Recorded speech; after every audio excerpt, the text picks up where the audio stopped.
Guru Sugu mengangguk dan berkata, "Saudara muda Li, kau boleh mundur, tapi jangan terlalu lama.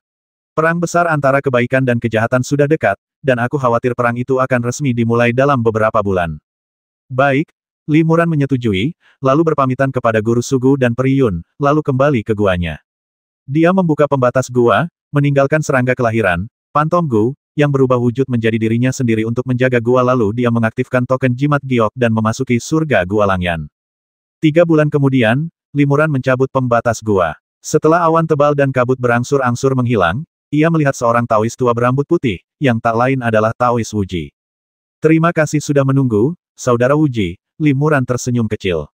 Saudara muda Li benar-benar menepati janjinya. Dia datang tepat waktu saat keluar dari retret hari ini dan tidak membuat saya menunggu lama.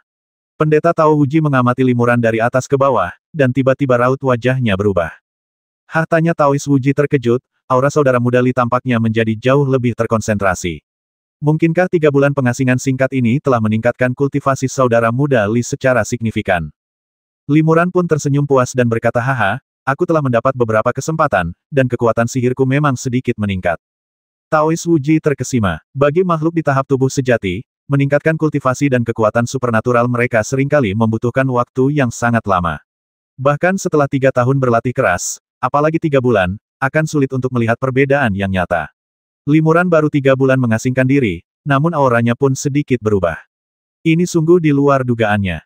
Kecepatan kultivasi adik Li sungguh tak tertandingi. Adik Li kini telah mencapai puncak tahap awal kultivasi tubuh sejati. Mungkin sebentar lagi, ia akan dapat maju ke tahap tengah tubuh sejati. Cek-cek, adik Li memiliki tingkat kultivasi yang begitu tinggi di usia muda, dan ia juga telah menerima warisan dari senior Tianxuan. Prestasinya di masa depan tak terkira. Taois Wuji penuh pujian, memujinya berulang kali dengan sedikit rasa iri. Kenyataannya, meskipun Li Muran memiliki bakat cahaya ilahi yang luar biasa dan telah meminum pil pilihan surgawi, kecepatan kultivasinya memang cepat, namun, para kultivator tubuh sejati lainnya sama berbakatnya. Selama 3 bulan ini, Li Muran sama sekali tidak berlatih teknik kultivasi apapun. Ia hanya mengikuti bimbingan jiwa ibel, memurnikan darah setengah ibel dan garis keturunan naga ibel, lalu mengonsumsi buah darah suci untuk meningkatkan garis keturunan ibelnya. Yang tak terduga adalah buah darah suci tak hanya mempertebal garis keturunan kilinnya, tetapi juga meningkatkan garis keturunan naga ibelnya secara signifikan. Sepertinya efek buah ini tak terbatas pada garis keturunan roh sejati, tetapi juga berpengaruh pada garis keturunan binatang ibel. Li Muran menggunakan darah setengah ibel sebagai panduan, mencoba menggabungkan kedua garis keturunan, tetapi tidak berhasil. Meskipun ia tidak dapat menggabungkan darah kilin dengan darah naga, kedua garis keturunan tersebut dapat hidup berdampingan di dalam tubuhnya, independen satu sama lain dan tanpa saling mengganggu. Hal ini juga membawa banyak manfaat bagi Li Muran. Taois Wuji merasakan aura Li Muran sedikit berubah. Sebenarnya, bukan karena seni bela diri Li Muran yang meningkat, melainkan karena dua garis keturunan di tubuhnya yang semakin tebal, sehingga kekuatannya pun meningkat pesat. Lebih lanjut, dengan bantuan kedua garis keturunan ini, tubuhnya telah ditempa secara signifikan. Teknik pemurnian tubuhnya, yang sebelumnya stagnan, tiba-tiba mengalami kemajuan pesat. Ia telah menyelesaikan bagian kecil terakhir dari pemurnian tubuh tingkat ke-6. Dalam beberapa hari, ia akan dapat mulai berlatih pemurnian tubuh tingkat ke-7. Li Muran berkata dengan rendah hati, "Saudara Wuji sedang menunggu saya keluar dari retret. Apakah Anda punya instruksi penting untuk saya?" Taois Wuji mengangguk dan berkata, "Memang, sesuatu yang besar telah terjadi. Selama saudara muda mengasingkan diri, kekuatan baik dan jahat telah beberapa kali bentrok, baik besar maupun kecil. Kami telah mengetahui bahwa hanya dalam waktu setengah bulan, sejumlah besar artefak formasi penting akan dikirimkan ke penghalang Tianhen. Oleh karena itu, rekan-rekan dari 5 sekte baik utama telah memutuskan untuk melancarkan serangan umum terhadap kekuatan jahat pada saat itu, untuk mengalahkan pasukan jahat dalam satu serangan dan menghancurkan arai besar Tongtian sepenuhnya. Para tetua agung dan tokoh penting lainnya dari semua sekte besar akan hadir untuk mengatur pertempuran besar ini. Para kultivator tahap tubuh sejati dari semua sekte besar juga akan berkumpul di puncak Taiking sekte kita dalam beberapa hari mendatang untuk membahas hal-hal penting. Saudara senior Sugu menginstruksikan saya untuk memastikan untuk mengundang saudara muda Li ke puncak Taiking juga. Mengenai kesediaan saudara muda Li untuk berpartisipasi, kami tidak akan memaksanya dan akan membiarkannya membuat keputusannya sendiri." Li Muran mengangguk dan berkata, "Karena bahkan para kultivator tubuh sejati tingkat akhir yang hebat dari semua sekte besar telah maju, tentu saja aku akan pergi dan memberi penghormatan kepada mereka. Mengenai pertempuran antara kebaikan dan kejahatan, aku sendirian dan lemah, jadi tidak masalah apakah aku berpartisipasi atau tidak." Pendeta Tao Huji berkata, karena saudara muda Li ingin pergi, mengapa tidak pergi sekarang meskipun tanggal yang disepakati masih 3 atau 5 hari lagi? Para tetua dari semua sekte besar telah tiba lebih awal, berniat menggunakan kesempatan ini untuk mengadakan pameran dagang bagi para kultivator tahap tubuh sejati dari semua sekte besar jalan lurus. Jika kita datang terlambat, saya khawatir yang lain akan mengambil barang-barang bagusnya terlebih dahulu. Untungnya, aku tidak ingin melewatkan acara besar seperti itu, pikir Limuran. Peristiwa akbar semacam itu yang dapat mempertemukan para tetua tahap tubuh sejati dari semua sekte utama sangatlah langka. Para kultivator tentu akan memanfaatkan kesempatan ini untuk mengeluarkan beberapa harta karun yang tidak mereka butuhkan dan menukarkannya dengan beberapa material yang lebih berguna bagi mereka. Harta karun tingkat atas di dunia ini hampir semuanya berada di tangan para kultivator tahap tubuh sejati. Harta karun tersebut hampir mustahil dibeli di pasar, dan tidak dapat ditukar dengan batu roh. Hanya dengan bertukar harta karun dapat dipertukarkan satu sama lain. Bagaimana mungkin Limuran melewatkan acara perdagangan sebesar itu? Ia langsung mengikuti Taois Wuji ke puncak Taiking. Begitu keduanya terbang ke sekitar puncak Taiking, mereka melihat beberapa berkas cahaya dari para kultivator tahap tubuh sejati terbang menuju tempat ini. Suasananya memang sangat ramai. Salah satu cahaya yang melarikan diri berhenti di dekat Limuran dan Wuji Taois, lalu menyusut dan berubah menjadi seorang pemuda yang membawa pedang. Pemuda itu cukup tampan, beralis tajam dan bermata besar, serta memancarkan aura yang luar biasa. Limuran, kultivator tubuh sejati tingkat menengah, merasakan hawa dingin di hatinya. Pemuda itu menenteng kotak pedang yang besar, lebar, dan panjang di punggungnya.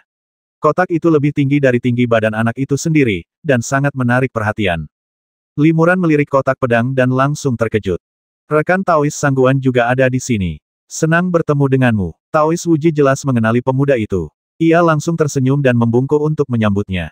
Pemuda itu membalas salam dan berkata, "Salam, Saudara Wuji. Saya ingin tahu apakah pameran dagang sudah dimulai. Semoga saya tidak terlambat." Belum terlambat, ujar Taois Wuji sambil tersenyum, lalu memperkenalkan Limuran dan yang lainnya. Saudara muda Li, ini Taois Sangguan, tetua ketiga sekte tujuh pedang. Taois Sangguan, ini saudara muda Li, tetua tamu di kuil kami. Salam, rekan Taois Sangguan. Tanya Limuran penasaran, apakah pedang di punggung rekan Taois Sangguan adalah pedang kuno yang terkenal Juk? Benar sekali. Pemuda itu tak kuasa menahan rasa penasarannya saat melihat Limuran mengungkap asal-usul pedangnya. Ia menatap Limuran dengan saksama, dan tiba-tiba sebuah ide muncul di benaknya. Ia berkata, kudengar keturunan Tianxuan telah muncul kembali di dunia kultivasi abadi dan bergabung dengan kuil Sanxing. Mungkinkah rekan Taois Li ini? Haha, rekan Taois Sangguan penglihatannya bagus. Saudara muda Li memang penerus senior Tianxuan, kata Taois Wuji sambil tersenyum. Ekspresi pemuda itu tiba-tiba berubah serius, dan ia berkata kepada Limuran dengan nada serius, namaku Sangguan Sue. Jika ada kesempatan, aku ingin belajar satu jurus darimu, Li Daoyou. Taois Wuji terkejut dan buru-buru berkata, mengapa kau berkata begitu? Rekan Taois Sangguan ini pertama kalinya kau bertemu dengan saudara muda Li, jadi mengapa kau menantangnya berduel? Sebelum Sangguan Sue sempat menjawab, Limuran mengerutkan kening dan berkata, kalau aku tidak salah, rekan Taois Sangguan kemungkinan besar adalah murid senior Mo Qinyi, yang dulu dikenal sebagai pendekar berjubah hijau. Sangguan Sue menggelengkan kepalanya dan berkata, rekan Taois Li sudah menebak setengahnya. Pendekar berjubah biru itu milik kakek buyutku. Pedang Juk ini diwariskan dari kakek buyutku kepada mentorku, yang kemudian mewariskannya kepadaku. Pedang Juk sangat istimewa. Pedang ini tidak bisa disimpan di dalam tas penyimpanan atau di dalam tubuh. Meskipun pedang ini tidak dapat dikenali oleh pemiliknya, selama kau mahir dalam ilmu pedang, kau dapat menggunakannya untuk melepaskan kekuatannya yang dahsyat. Saat itu, guruku, pendekar Qinyi, tak tertandingi dengan pedang ini, tetapi ia dikalahkan oleh senior Tianxuan. Bertahun-tahun kemudian, guruku menguasai teknik pedang yang lebih kuat, tetapi ia tidak dapat lagi menemukan guru seperti senior Tianxuan untuk berlatih, yang merupakan penyesalan seumur hidup. Sebagai keturunan pendekar berjubah hijau, aku, Sangguan Sue, telah bertemu dengan pewaris Tianxuan. Tentu saja, aku harus meminta nasihatnya dan memastikan apakah jurus pedang ciptaan guruku benar-benar dapat mengalahkan segel simbol segudang milik senior Tianxuan. Limuran tersenyum tipis dan berkata, rekan Taois Sangguan, kau bercanda. Aku hanyalah seorang kultivator di tahap awal tubuh sejatiku.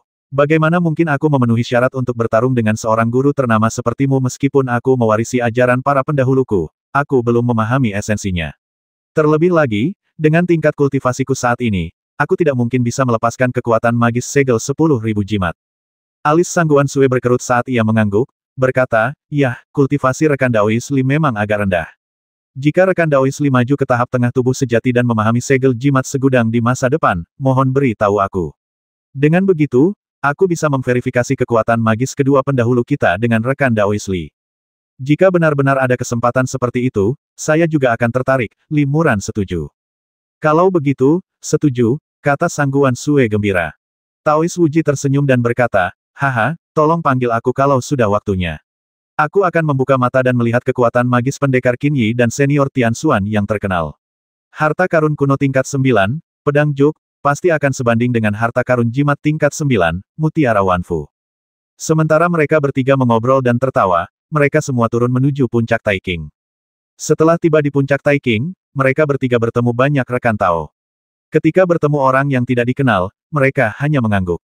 Ketika bertemu kenalan lama, mereka bertukar sapa dengan sopan. Banyak perhatian kultivator tertarik oleh kotak pedang besar di belakang Sangguan Sue, dan banyak orang menilai identitas dan asal-usulnya dari sana. Hei, Sangguan Jianke ternyata muncul bersama rekan Daois Li. Keturunan dari dua kultivator tubuh sejati tahap akhir paling terkenal di dunia kultivasi bumi tengah saat itu semuanya telah datang ke sini. Aku ingin tahu siapa di antara mereka yang telah menerima ajaran sejati. Seorang pria parubaya berpakaian seperti cendekiawan Konfusianisme berkata sambil tersenyum. Pria itu tak lain adalah Yi Jushi, sesepuh tubuh sejati tahap tengah dari Istana Yuhua yang pernah ditemui Li Muran sebelumnya. Nama Sangguan Jianke sangat terkenal, dan hampir semua orang di antara para tetua sekte yang saleh mengenalnya. Namun, setelah mendengar identitas Li Muran sebagai pewaris Tian Xuan, banyak kultivator yang berkumpul di sini tiba-tiba menunjukkan ekspresi menyadari, ternyata itu dia, dan menatap Li Muran dengan rasa ingin tahu beberapa kali lagi. Dalam beberapa tahun terakhir, rumor kemunculan tiba-tiba seorang keturunan Tian Xuan di dunia kultivasi abadi telah menyebar luas di kalangan sekte besar jalan lurus. Saat itu, Taois Tian Xuan begitu terkenal sehingga meskipun tingkat kultivasi Li Muran tidak tinggi, gelar keturunan Tian Xuan langsung membuatnya menjadi nama yang terkenal. Mendengar pernyataan Guru Yi, Li Muran tersenyum tipis dan berkata, Guru Yi, Anda bercanda. Saya hanyalah seorang kultivator tahap awal tubuh sejati. Bagaimana saya bisa dibandingkan dengan tokoh terkenal seperti Sangguan Daoyou? Master Yi menggelengkan kepalanya berulang kali dan berkata, rekan Daois Li terlalu rendah hati. Dulu, rekan Daois Li sendirian menggabungkan 3 kekuatan magis dari 3 tetua kita, dan sama sekali tidak kalah. Ini menunjukkan bahwa dia sungguh luar biasa. Bagaimana mungkin dia menganggap dirinya seorang kultivator biasa di tahap awal tubuh sejati? Benarkah, tanya Sangguan Sue penasaran. Hanya para tetua Istana Yuhua dan Kuil Sanxing yang hadir saat itu. Para tetua Istana Yuhua tidak mempublikasikan masalah ini, dan Li Muran serta para tetua Kuil Sanxing juga tidak mempermasalahkannya. Oleh karena itu, tidak banyak tetua dari sekte lain yang mengetahui masalah ini. Master Yi mengangguk dan berkata, saya tidak takut mengungkap aib saya sendiri. Saya adalah salah satu dari 3 tetua sekte kami yang terlibat dalam pertarungan melawan rekan Daois Li. Seorang rekan kultivator di tahap tengah tahap tubuh sejati juga terlibat, tetapi tidak satu pun dari kami yang mampu unggul dalam satu serangan. Kekuatan rekan Daois Li sudah sebanding dengan seorang kultivator di tahap tengah tahap tubuh sejati. Sangguan Sue terkejut. Ia cukup mengenal kekuatan magis Guru Yi dan tahu bahwa Guru Yi sangat kuat. Namun, bahkan ia pun tak mampu mengalahkan Li Muran. Ini menunjukkan bahwa kekuatan Li Muran memang tak tertandingi oleh para kultivator setingkatnya. Pewaris Tian Xuan memang tidak sederhana. Sangguan Sue tak bisa menahan diri untuk menantikan pertarungan antara dirinya dan Li Muran. Pada saat ini, beberapa kultivator tahap tubuh sejati datang dari jauh dan mendarat di puncak Taiking.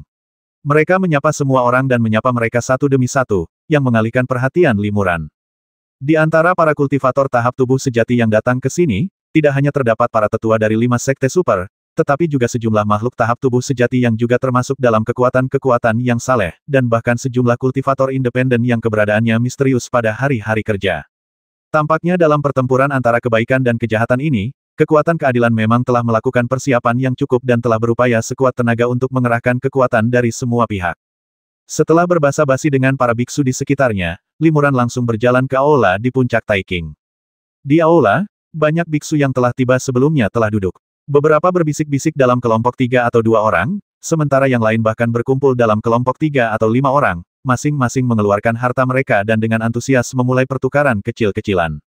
Beberapa biksu duduk dengan tenang di sudut aula, mengabaikan biksu di sekitar mereka, dan beberapa bahkan menutup mata untuk beristirahat. Rekan Taois Li, Anda di sini, seorang gadis menyapa Li Muran. Ternyata Ling Suir. Pada saat ini, Ling Suir mengenakan gaun merah, yang semakin menonjolkan kulit putih saljunya dan senyum menawannya.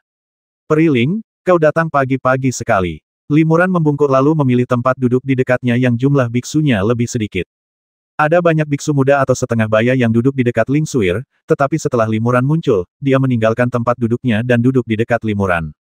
Rekan Taois Li, kudengar kau dan Suster Yun pergi misi diplomatik ke suku Ibel bersama-sama. Benarkah itu? Tanya Ling Suir sambil tersenyum. Peri Ling memang berpengetahuan luas. Limuran tersenyum tipis dan tidak menyangkalnya. Di mana Suster Yun? Kenapa dia belum muncul? Tanya Ling Suir lagi. Limuran menggelengkan kepalanya dan berkata, aku juga tidak tahu. Setelah kembali dari suku Ibel, aku mengasingkan diri selama 3 bulan dan baru keluar hari ini. Aku belum bertemu dengan kakak senior Yun. Ling Suer bertanya dengan rasa ingin tahu, aneh sekali Suer dan saudari Yun saling mengenal saat mereka masih di panggung Dharma. Setiap kali Suer mengunjungi kuil Sanxing sebelumnya, saudari Yun selalu memperlakukannya dengan hangat. Kali ini, Suer menggunakan pesan suara untuk mengajak saudari Yun bertemu, tetapi dia tidak menanggapi sama sekali. Limuran tertegun dan berkata, mungkin kakak senior Yun juga sedang menyendiri, atau dia memiliki urusan penting lainnya. Ling Suir mengangguk dan berkata lembut, saya khawatir ini satu-satunya kemungkinan. Ling Suir mengganti topik dan berbicara dengan Limuran tentang pameran dagang. Teman Li, pernahkah kau dengar kalau senjata sihir tingkat 9 akan dirilis di pameran dagang ini? Tanya Ling Suir misterius. Apa senjata sihir tingkat 9? Limuran terkejut. Di dunia kultivasi abadi di negara Middle Earth, beberapa kultivator tubuh sejati tingkat menengah yang terkenal memiliki senjata sihir tingkat 9. Namun, hampir semua senjata sihir tingkat 9 ini diwarisi dari leluhur mereka. Karena menyempurnakan senjata sihir tingkat 9 membutuhkan material berkualitas tinggi, yang pada dasarnya telah punah di dunia kultivasi abadi. Kalaupun ada, material tersebut hanya berada di tangan segelintir kultivator hebat di tahap tubuh sejati akhir. Oleh karena itu, menyempurnakan senjata sihir tingkat 9 hampir mustahil. Mustahil juga untuk mengandalkan esensi sejati murni diri sendiri untuk secara paksa meningkatkan kualitas senjata ajaib kehidupan ke tingkat ke-9. Hanya seorang biksu agung di tahap akhir tubuh sejati yang dapat melakukan ini setelah ratusan tahun berkultivasi dengan saksama. Sangat jarang seorang biksu di tahap tengah tubuh sejati mampu mengolah dan meningkatkan senjata ajaib kehidupannya ke tingkat ke-8. Setelah kamu mendapatkan senjata sihir tingkat 9, itu akan menjadi harta karun terpenting. Bagaimana mungkin kamu mau menukarnya? Melihat keraguan Limuran, Ling Suer berkata, Suer juga cukup skeptis tentang masalah ini. Namun, masalah ini seharusnya tidak berdasar. Sekalipun itu bukan senjata sihir tingkat 9 yang sudah jadi, kemungkinan besar itu adalah harta karun berharga yang telah bocor. Aku ingin tahu siapa yang akan cukup beruntung untuk menukarnya. Ngomong-ngomong, aku ingin tahu harta apa yang telah disiapkan rekan Daois Li untuk pameran dagang ini. Limuran tersenyum pahit dan berkata, saya baru tahu tentang pameran dagang hari ini, jadi saya tidak mempersiapkan apapun sebelumnya. Saya hanya akan membawa beberapa harta dan jimat saya yang jarang digunakan dan melihat apakah saya bisa mendapatkan beberapa bahan yang saya butuhkan sebagai gantinya. Saat keduanya tengah berbincang, sejumlah kultivator terbang masuk dari pintu masuk aula, semuanya berada di tahap tubuh sejati. Tiba-tiba, ekspresi Limuran berubah. Ia berdiri dan memberi hormat kepada seorang biarawati Tao yang baru saja memasuki aula sambil memegang pengocok. Ia berkata, Daoyo Yuki, sudah bertahun-tahun sejak terakhir kali kita bertemu. Semoga kau baik-baik saja. Biarawati Tao itu menatap Limuran dan terkejut. Ia berkata, ternyata itu rekan Taois Li. Rekan Taois Li juga telah mencapai tahap tubuh sejati. Biarawati Tao Yuki ini adalah seorang tetua dari kuil Miaoyin yang ditemui Limuran saat pertama kali memasuki negara Middle Earth. Saat itu, ia masih berada di alam Dharma akhir, tetapi setelah lebih dari 100 tahun, ia juga telah mencapai alam tubuh sejati. Limuran berkata kepada Peri Ling di sampingnya, maaf, aku bertemu teman lama dan datang untuk menyapa. Maafkan aku, Peri. Ling Suir tersenyum tipis. Tentu saja, Saudara Li, silakan. Limuran meninggalkan Peri Ling dan pergi menemui biarawati Tao Yuki. Apakah rekan Daois Yuki masih di kuil Miaoyin? Tanya Limuran melalui transmisi suara. Ya, saya sekarang kepala biara kuil Miaoyin.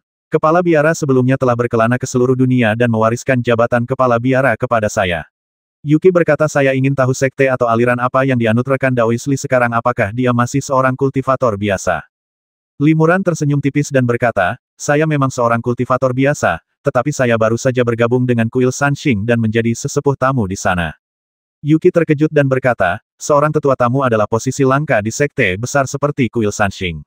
Rekan Daois Li pasti memiliki sesuatu yang luar biasa sehingga dihargai begitu tinggi oleh kuil Sanxing. Limuran mengucapkan beberapa patah kata dengan rendah hati, lalu bertanya, apakah gadis Ah Yue itu masih berkultivasi di sekte Anda? Awalnya, Limuran bertemu Yuki, Yujue, dan yang lainnya hanya untuk mengirim Ah Yue ke kuil Miaoyin untuk berlatih. Yuki juga meminta Limuran untuk membantunya menyempurnakan pil Qixi. Yuki mengangguk dan tersenyum, bakat Ah Yue memang bagus. Dia bukan hanya cahaya air alami, tetapi pemahaman dan karakternya juga cukup baik.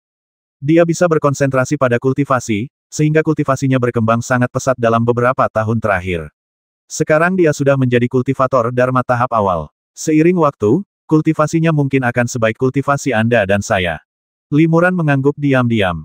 Meskipun baru bertemu gadis kecil itu sekali, ia cukup lega mendengar latihannya berjalan lancar.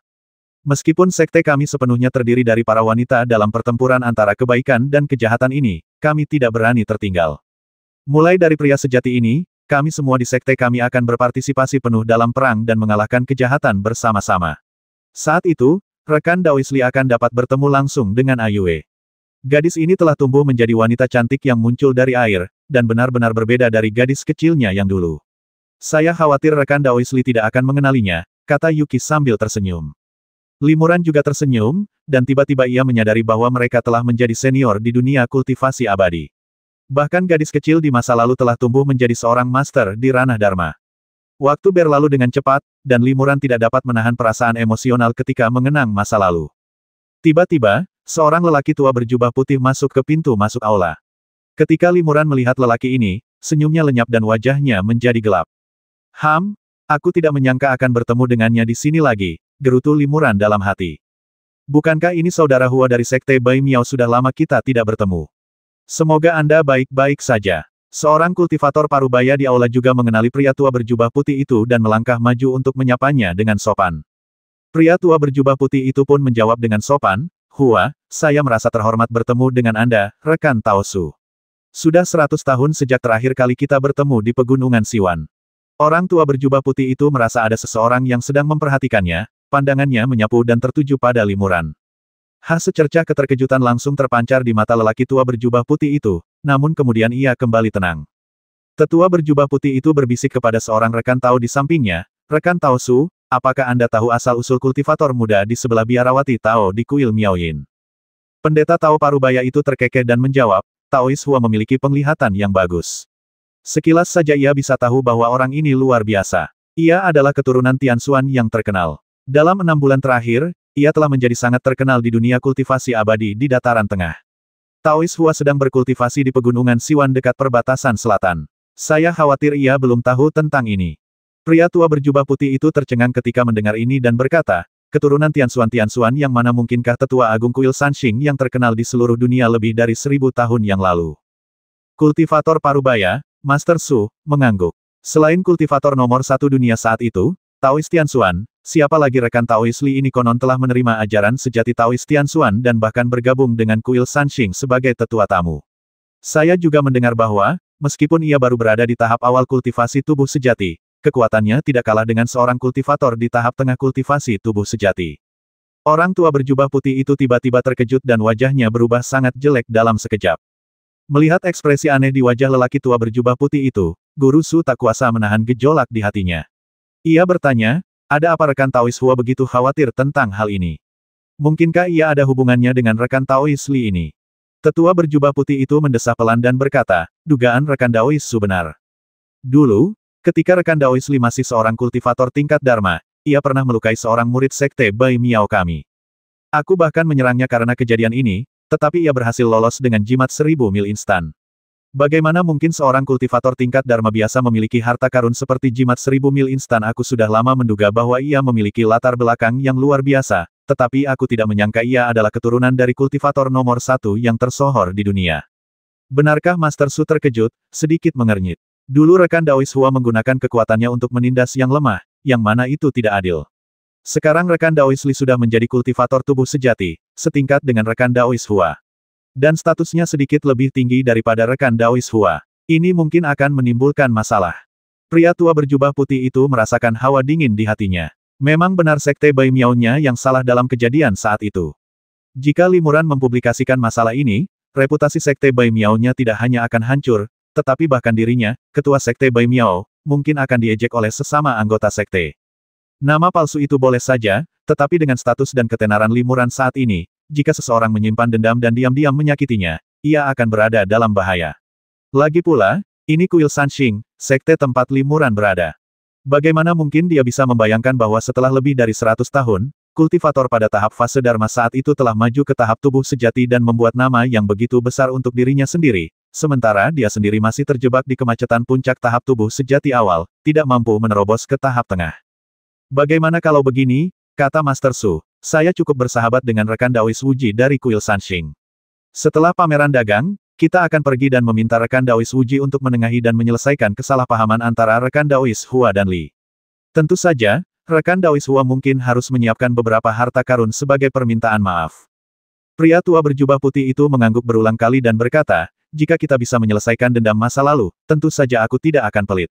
Aku tidak pernah menyangka sekte kecil seperti Bai Miao akan secara tidak sengaja menyinggung seorang guru besar. Jika aku tahu ini, aku tidak akan berani menyinggung orang seperti itu, bahkan jika itu berarti mengorbankan separuh sekteku. Setelah keduanya bertukar beberapa kata melalui transmisi suara, lelaki tua berjubah putih itu tersenyum pada Limuran dengan agak canggung dan membungkuk, tetapi Limuran tetap tenang dan mengabaikannya. Orang tua berjubah putih itu mendesah dalam hati, lalu duduk bersama Guru Su di suatu tempat di aula. Setelah Limuran dan Biarawati Tao Yuki berbicara beberapa kata, mereka duduk secara terpisah. Para tetua dari berbagai sekte, serta beberapa kultivator independen di tahap tubuh sejati, perlahan-lahan memasuki aula. Tak lama kemudian, sekitar 100 orang berkumpul di aula, dan jumlahnya terus bertambah. Lebih dari 100 orang ini semuanya adalah kultivator tahap tubuh sejati. Semua kultivator tahap tubuh sejati yang pernah ditemui Limuran selama periode kultivasi tahap dharmanya berjumlah kurang dari 1/5 dari jumlah orang di aula ini. Seperti yang diduga, hanya dengan mencapai tingkat kultivasi tertentu seseorang dapat berhubungan dengan makhluk-makhluk tersebut. Di antara lebih dari 100 kultivator tahap tubuh sejati di sini, kebanyakan dari mereka adalah tetua dari 5 sekte super utama jalan lurus, dan beberapa adalah kultivator yang bertanggung jawab atas area tertentu seperti kepala biara kuil Miaoyin dan pemimpin sekte Bai Miao. Selain itu, ada beberapa kultivator independen dengan identitas misterius. Di antara para biksu ini, beberapa memiliki lingkaran pertemanan yang luas. Begitu memasuki aula, mereka menyapa banyak biksu lainnya satu persatu dan berbasa-basi cukup lama sementara beberapa hanya mengangguk kepada biksu-biksu yang mereka kenal, lalu mencari sudut terpencil untuk duduk. Ada juga beberapa kultivator yang, setelah melihat seseorang, hampir tak bisa menyembunyikan amarah mereka. Tatapan mereka tajam dan penuh niat menghabisi. Jelas mereka telah bertemu musuh, tetapi karena banyaknya master di sekitar mereka, mereka tidak berani membalas dendam. Ketika seorang lelaki tua berwajah malang dan mirip tikus berjalan memasuki aula, banyak pendeta di aula itu langsung melotot tajam ke arahnya. Orang tua itu tidak peduli dan langsung berjalan ke tempat duduk yang paling dekat dengan pintu aula dan duduk. Seorang pria parubaya berpakaian seperti cendekiawan tak kuasa menahan diri untuk tidak menggebrak meja dan bertanya dengan tegas, hari ini, kita semua adalah kultivator sejati pada tahap tubuh sejati. Mungkinkah saudara ketiga Xie ini juga seorang kultivator sejati? Pendeta Tao Wuji segera berdiri dan berkata sambil tersenyum, jangan marah, Tuan Feng. Kuil ini akan memperlakukan siapapun yang bersedia membantu kita melawan para kultivator Ibel dengan sopan. Karena rekan Taois Xie juga bersedia membantu melawan para kultivator Ibel, beliau adalah tamu terhormat kuil ini. Jika rekan-rekan Taois memiliki keluhan terhadap rekan Taois Xie, demi kuil ini, mohon kesampingkan dulu untuk saat ini dan bicarakan setelah pertempuran antara kebaikan dan kejahatan berakhir. Sarjana parubaya itu mendengus dingin dan berkata, karena Taois Wuji sudah bicara, aku tidak akan melanjutkan masalah ini untuk saat ini. Namun, setelah pertempuran ini, aku pasti akan mencari keadilan.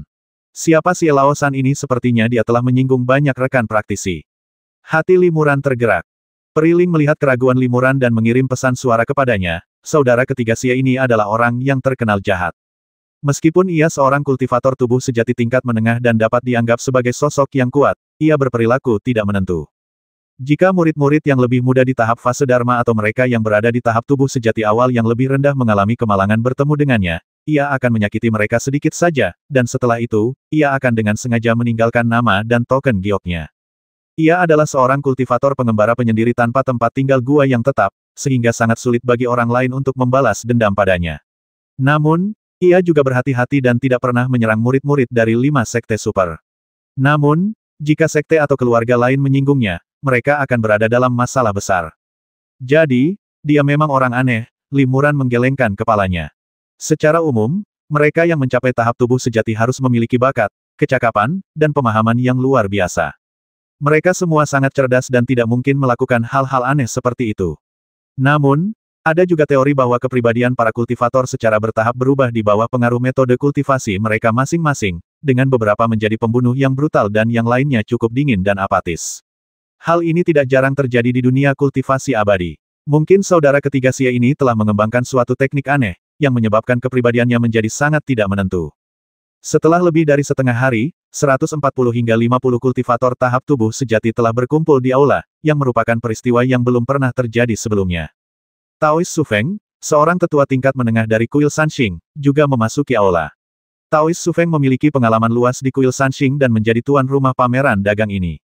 Master Yi dari Istana Yuhua berkata dengan tidak sabar, "Rekan Taois Su Feng, mari kita mulai pameran dagang sekarang." Bagi para Taois yang belum datang, itu karena mereka datang terlambat. Tidak perlu menunggu lebih lama lagi. Banyak orang sependapat dan setuju dengan apa yang dikatakan Yi Jushi. Mendengar ini, Taois Su Feng mengangguk sambil tersenyum dan berkata, "Baiklah, kalau begitu mari kita mulai transaksinya." Aturannya sangat sederhana. Setiap Taois mengambil harta yang ingin diperdagangkan, berjalan ke panggung tinggi, menunjukkan harta tersebut kepada para Taois, dan meminta harta yang dibutuhkan. Jika ada yang cocok, transaksi dapat diselesaikan. Namun, agar transaksi tidak memakan waktu terlalu lama, setiap Taois hanya memiliki waktu 1/4 batang dupa. Sedangkan untuk transaksi yang melibatkan banyak pihak, akan diputuskan oleh para Taois secara tertutup. Yi Jushi tiba-tiba menyela dan bertanya, apakah klausul transaksi paksa berlaku untuk pameran dagang ini? Ketika semua orang mendengar ini, mereka semua terkejut. Klausul perdagangan paksa adalah aturan tak tertulis yang tersebar luas di kalangan kultivator tingkat tinggi di dunia kultivasi abadi. Karena kultivator tingkat tinggi sering menukar harta dengan harta, padanan seperti batu roh umumnya tidak diterima. Oleh karena itu, dalam banyak kasus, ketika seseorang jelas membutuhkan harta pihak lain tetapi tidak dapat menghasilkan harta yang mereka cari, klausul perdagangan paksa sering digunakan. Menurut aturan ini, di pameran dagang, selama seorang penggarap mengeluarkan material tingkat atas atau senjata sihir atau ramuan yang diakui jauh lebih berharga daripada harta pihak lain, ia dapat memaksa pihak lain untuk menyelesaikan transaksi, dan pihak lain tidak dapat menolak. Jika tidak, ia akan kehilangan kualifikasi untuk terus berpartisipasi dalam pameran dagang. Klausul transaksi paksa ini dapat meningkatkan peluang pembelian harta karun yang Anda inginkan, tetapi juga memiliki harga yang tinggi. Klausul ini hanya digunakan ketika Anda menemukan harta karun langka yang sangat Anda butuhkan. Taois Su Feng mengangguk dan berkata, agar rekan-rekan Taois Anda memiliki peluang lebih baik untuk mendapatkan harta karun yang diinginkan, klausul perdagangan paksa juga akan berlaku untuk perdagangan ini. Namun, untuk menjaga hubungan baik, prasyarat untuk menerapkan klausul ini adalah Anda harus menawarkan harta karun senilai 2 kali lipat nilainya sebagai imbalan. Nilai harta karun tersebut akan dinilai oleh 5 tetua dari 5 sekte utama, termasuk saya, dan kami akan berusaha sebaik mungkin untuk bersikap ral. Semua yang hadir adalah master dari tahap tubuh sejati, dan beberapa kata singkat dari Taois Su Feng sudah cukup untuk membuat semua orang mengerti peraturan pameran dagang. Jika rekan-rekan Taois tidak keberatan, pameran dagang akan resmi dimulai. Saya akan memulainya dengan menyampaikan beberapa ide. Saat Taois Su Feng berbicara, dia mengeluarkan 7 atau 8 kotak giok dari lengan bajunya, membukanya satu persatu, dan memajangnya di udara di atas panggung. Ini beberapa material berkualitas tinggi yang tidak bisa kugunakan. Aku bisa menukarnya dengan ramuan berharga atau harta karun berelemen angin, kata Taois Su Feng sambil tersenyum. Limuran melirik kotak giok dan sedikit terkejut. Seperti yang diharapkan dari seorang kultivator tubuh sejati tingkat menengah yang telah terkenal selama bertahun-tahun, harta karun yang ia bawa memang material langka dan bermutu tinggi, pikir Limuran dalam hati. 7 atau 8 harta karun itu semuanya sangat berharga. Di antara semuanya, 2 di antaranya hanya pernah dilihat Limuran dalam buku-buku klasik sebelumnya, dan hari ini adalah pertama kalinya ia melihatnya dengan mata kepalanya sendiri. Namun, ia tidak optimistis bahwa Taois Su Feng akan mampu menyelesaikan kesepakatan itu. Harta karun seperti eliksir sangat berguna bagi setiap kultivator tubuh sejati. Setelah diperoleh, kemungkinan besar harta karun tersebut akan digunakan untuk menyempurnakan dan meningkatkan kultivasi mereka, alih-alih diperdagangkan. Terlebih lagi, harta karun atribut angin tingkat atas bahkan lebih langka, sehingga persyaratan yang diajukan oleh Taois Su Feng sulit dipenuhi. Seperti yang diduga, meskipun Taois Su Feng menawarkan harta karun luar biasa, tidak ada yang menanggapi. Aula hening sejenak sebelum seorang kultivator tahap awal tubuh sejati mengeluarkan batu kristal angin dan bertanya kepada Taois Su Feng apakah ia tertarik. Namun, Batu kristal angin itu jauh lebih rendah nilainya dibandingkan harta karun tingkat atas yang ditawarkan Taoist Su Feng, dan Taoist Su Feng sama sekali tidak menyukainya. Ia menggelengkan kepala dan menolak tawaran itu. Aula itu hening sejenak. Tiba-tiba, sebuah suara serak terdengar dari sudut terpencil. Apakah rekan Taoist Su Feng tertarik dengan material burung ibel atribut angin tingkat tinggi? Semua orang melihat ke arah suara itu dan melihat seorang kultivator muda dalam tahap awal tubuh sejati, tetapi ia sebenarnya seorang kultivator biasa. Taoist Su Feng tertegun sejenak, lalu berkata, kalau itu material burung ibel tingkat atas, aku akan mempertimbangkannya. Aku ingin tahu material tingkatan apa yang kau miliki. Pemuda itu menggerakkan bibirnya sedikit dan mengirim pesan kepada Taoist Su Feng. Pendeta Tao Su Feng sedikit terkejut, lalu mengangguk dan berkata, jika memang itu bahannya, sahabat Tao, kau boleh memilih 2 dari harta karun yang kuberikan ini sebagai gantinya. Pemuda itu kemudian terbang ke panggung tinggi di tengah aula, mengeluarkan kotak kayu panjang dan menyerahkannya kepada Taoist Su Feng. Taoist Su Feng tidak membuka kotak kayu itu. Ia hanya mengamatinya sekilas dengan pikirannya, mengangguk, dan menyimpan kotak kayu itu. Tidak masalah, silakan pilih harta karunnya, kata Master Tao Su Feng. Pemuda itu mengambil harta karun dari 2 kotak giok dan kemudian kembali ke tempat duduknya. Tak seorang pun memperhatikan pemuda biasa-biasa saja dengan kultivasi biasa ini. Namun, karena ia telah menyelesaikan transaksi dengan guru Tao Su Feng, banyak kultivator di aula menatapnya dengan rasa ingin tahu.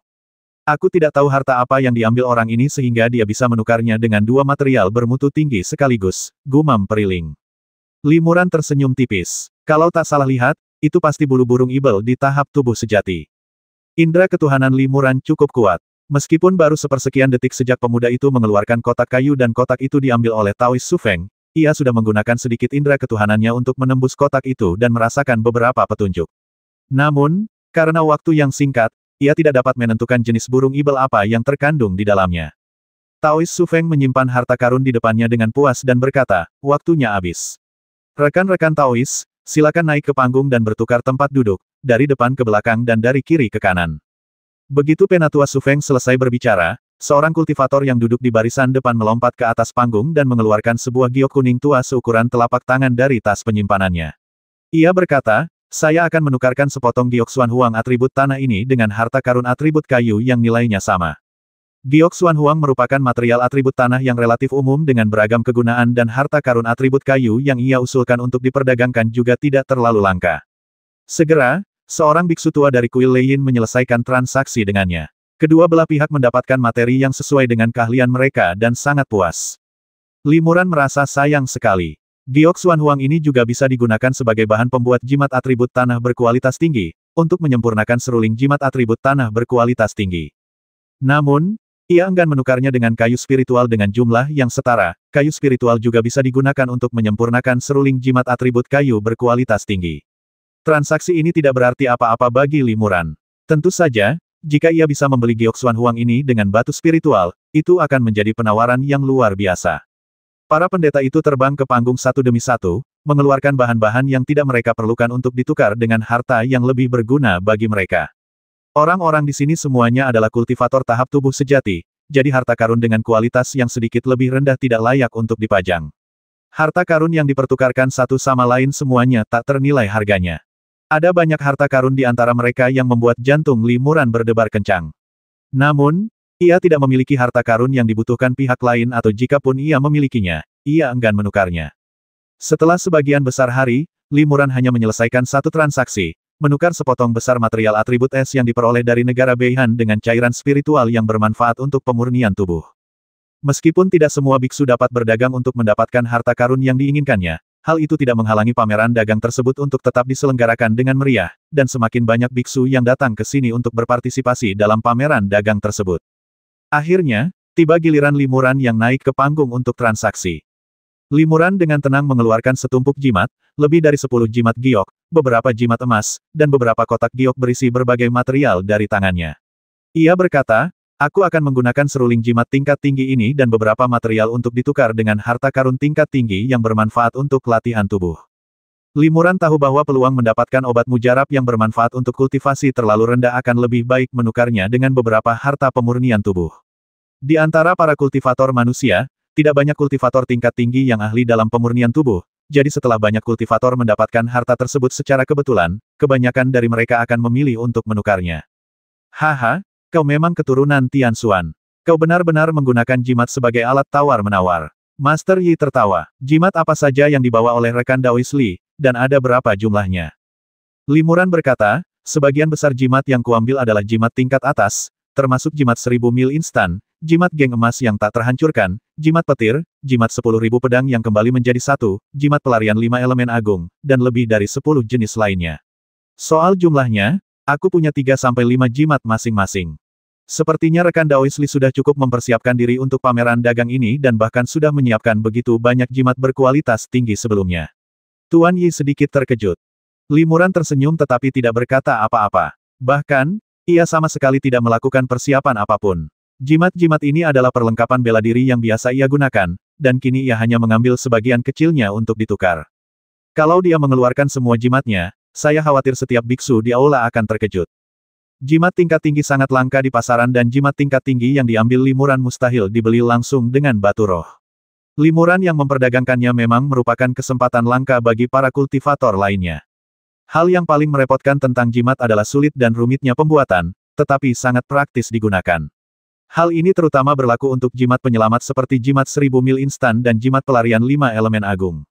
Jika Anda memiliki 1 atau 2, jimat tersebut dapat menyelamatkan hidup Anda di saat kritis, sehingga banyak kultivator sangat tertarik pada jimat tersebut. Terutama karena Limuran masih menyandang gelar pewaris Tian Xuan. Taois Tian Xuan terkenal karena keahliannya dalam membuat jimat. Sebagai keturunannya, wajar saja jika Limuran mampu menghasilkan jimat-jimat berkualitas tinggi ini. Hanya sedikit kultivator yang meragukan kualitas jimat Limuran, bagaimanapun juga, jimat yang dibuat oleh seorang pewaris Tian Xuan memang luar biasa. Seketika, beberapa kultivator maju dan menyelesaikan transaksi dengan Limuran satu persatu. Mereka menggunakan beberapa harta pemurnian tubuh langka untuk ditukar dengan satu atau beberapa jimat tingkat tinggi dari Limuran, masing-masing mendapatkan apa yang mereka butuhkan. Setelah beberapa saat, melihat tidak ada yang menawarkan untuk ditukar, Limuran melanjutkan, seruling jimat ini juga bisa ditukar dengan bahan pembuat jimat berkualitas tinggi. Jika ada di antara kalian, para Taois, yang memiliki bahan yang tidak dibutuhkan, silakan hubungi saya setelah pameran dagang dan tukarkan dengan beberapa seruling jimat siap pakai yang bisa kalian gunakan kapan saja. Banyak orang tertarik ketika hal ini diungkapkan. Bagi para kultivator tubuh sejati yang telah berkultivasi selama bertahun-tahun, masing-masing dari mereka memiliki beberapa harta karun yang tidak sesuai dengan metode kultivasi mereka sendiri. Jika mereka tidak berhasil menukarkan harta karun yang mereka butuhkan, mereka dapat menukarnya dengan beberapa jimat tingkat tinggi yang dapat sangat berguna di saat kritis. Ini bukan ide yang buruk. Setelah beberapa saat, Limuran kembali ke tempat duduknya dan pameran dagang dilanjutkan. Harta karun utama yang diperdagangkan sebagian besar berupa bahan untuk memurnikan berbagai harta karun dan eliksir. Hanya sedikit orang yang bersedia mengambil eliksir yang sudah jadi, dan senjata sihir yang sudah jadi pun sama langkanya. Lagi pula, setelah berkultivasi hingga tahap tubuh sejati, setiap kultivator memiliki senjata ajaib kelahiran yang luar biasa, dan jarang mengembangkan senjata ajaib baru, kecuali jika itu adalah senjata ajaib tingkat 8 atau 9 yang sangat berkualitas tinggi. Lebih lanjut, senjata ajaib semacam itu tidak akan mudah hilang. Pada hari kedua pameran dagang, sebagian besar kultivator sudah berjalan ke panggung untuk menyelesaikan transaksi. Pada saat ini, sesepuh agung kuil Sanxing, Master Sugu, tiba-tiba di sana. Ini adalah seorang kultivator hebat di tahap akhir tubuh sejati, yang statusnya benar-benar berbeda dari kultivator tubuh sejati biasa. Semua orang di aula berdiri untuk menyambut Guru Sugu. Guru Sugu membalas salam semua orang dengan senyuman, memberitahu mereka untuk tidak bersikap sopan, dan kemudian dia duduk di barisan depan untuk berpartisipasi dalam pameran dagang. Tidak lama kemudian, Sangguan Sue, sesepuh tahap tengah tubuh asli dari Sekte Tujuh Pedang, juga terbang ke peron dan memulai transaksi. Ia mengeluarkan sebuah kotak giok, tetapi tidak membukanya. Ia berkata, isi kotak itu bisa ditukar dengan batu pemurni pedang tingkat 9. Limuran terkejut ketika mendengar ini. Batu pemurnian pedang tingkat 9 adalah material pemurnian pedang terbaik dan dikenal sebagai jiwa pedang. Bahkan pedang biasa, setelah diresapi dengan batu pemurnian pedang tingkat 9, akan langsung berubah menjadi senjata sihir tingkat atas. Bahkan jika bisa disempurnakan menjadi pedang tingkat 9, itu tidak akan mengejutkan. Namun, kualitas batu pemurnian pedang ini mungkin telah punah di dunia ini selama bertahun-tahun. Sangguan Sue sangat sombong, jadi isi kotak itu pasti luar biasa. Limuran menggunakan indera spiritualnya untuk menjelajah dan samar-samar merasakan bahwa kekuatan petir yang terkandung dalam kotak itu sungguh menakjubkan.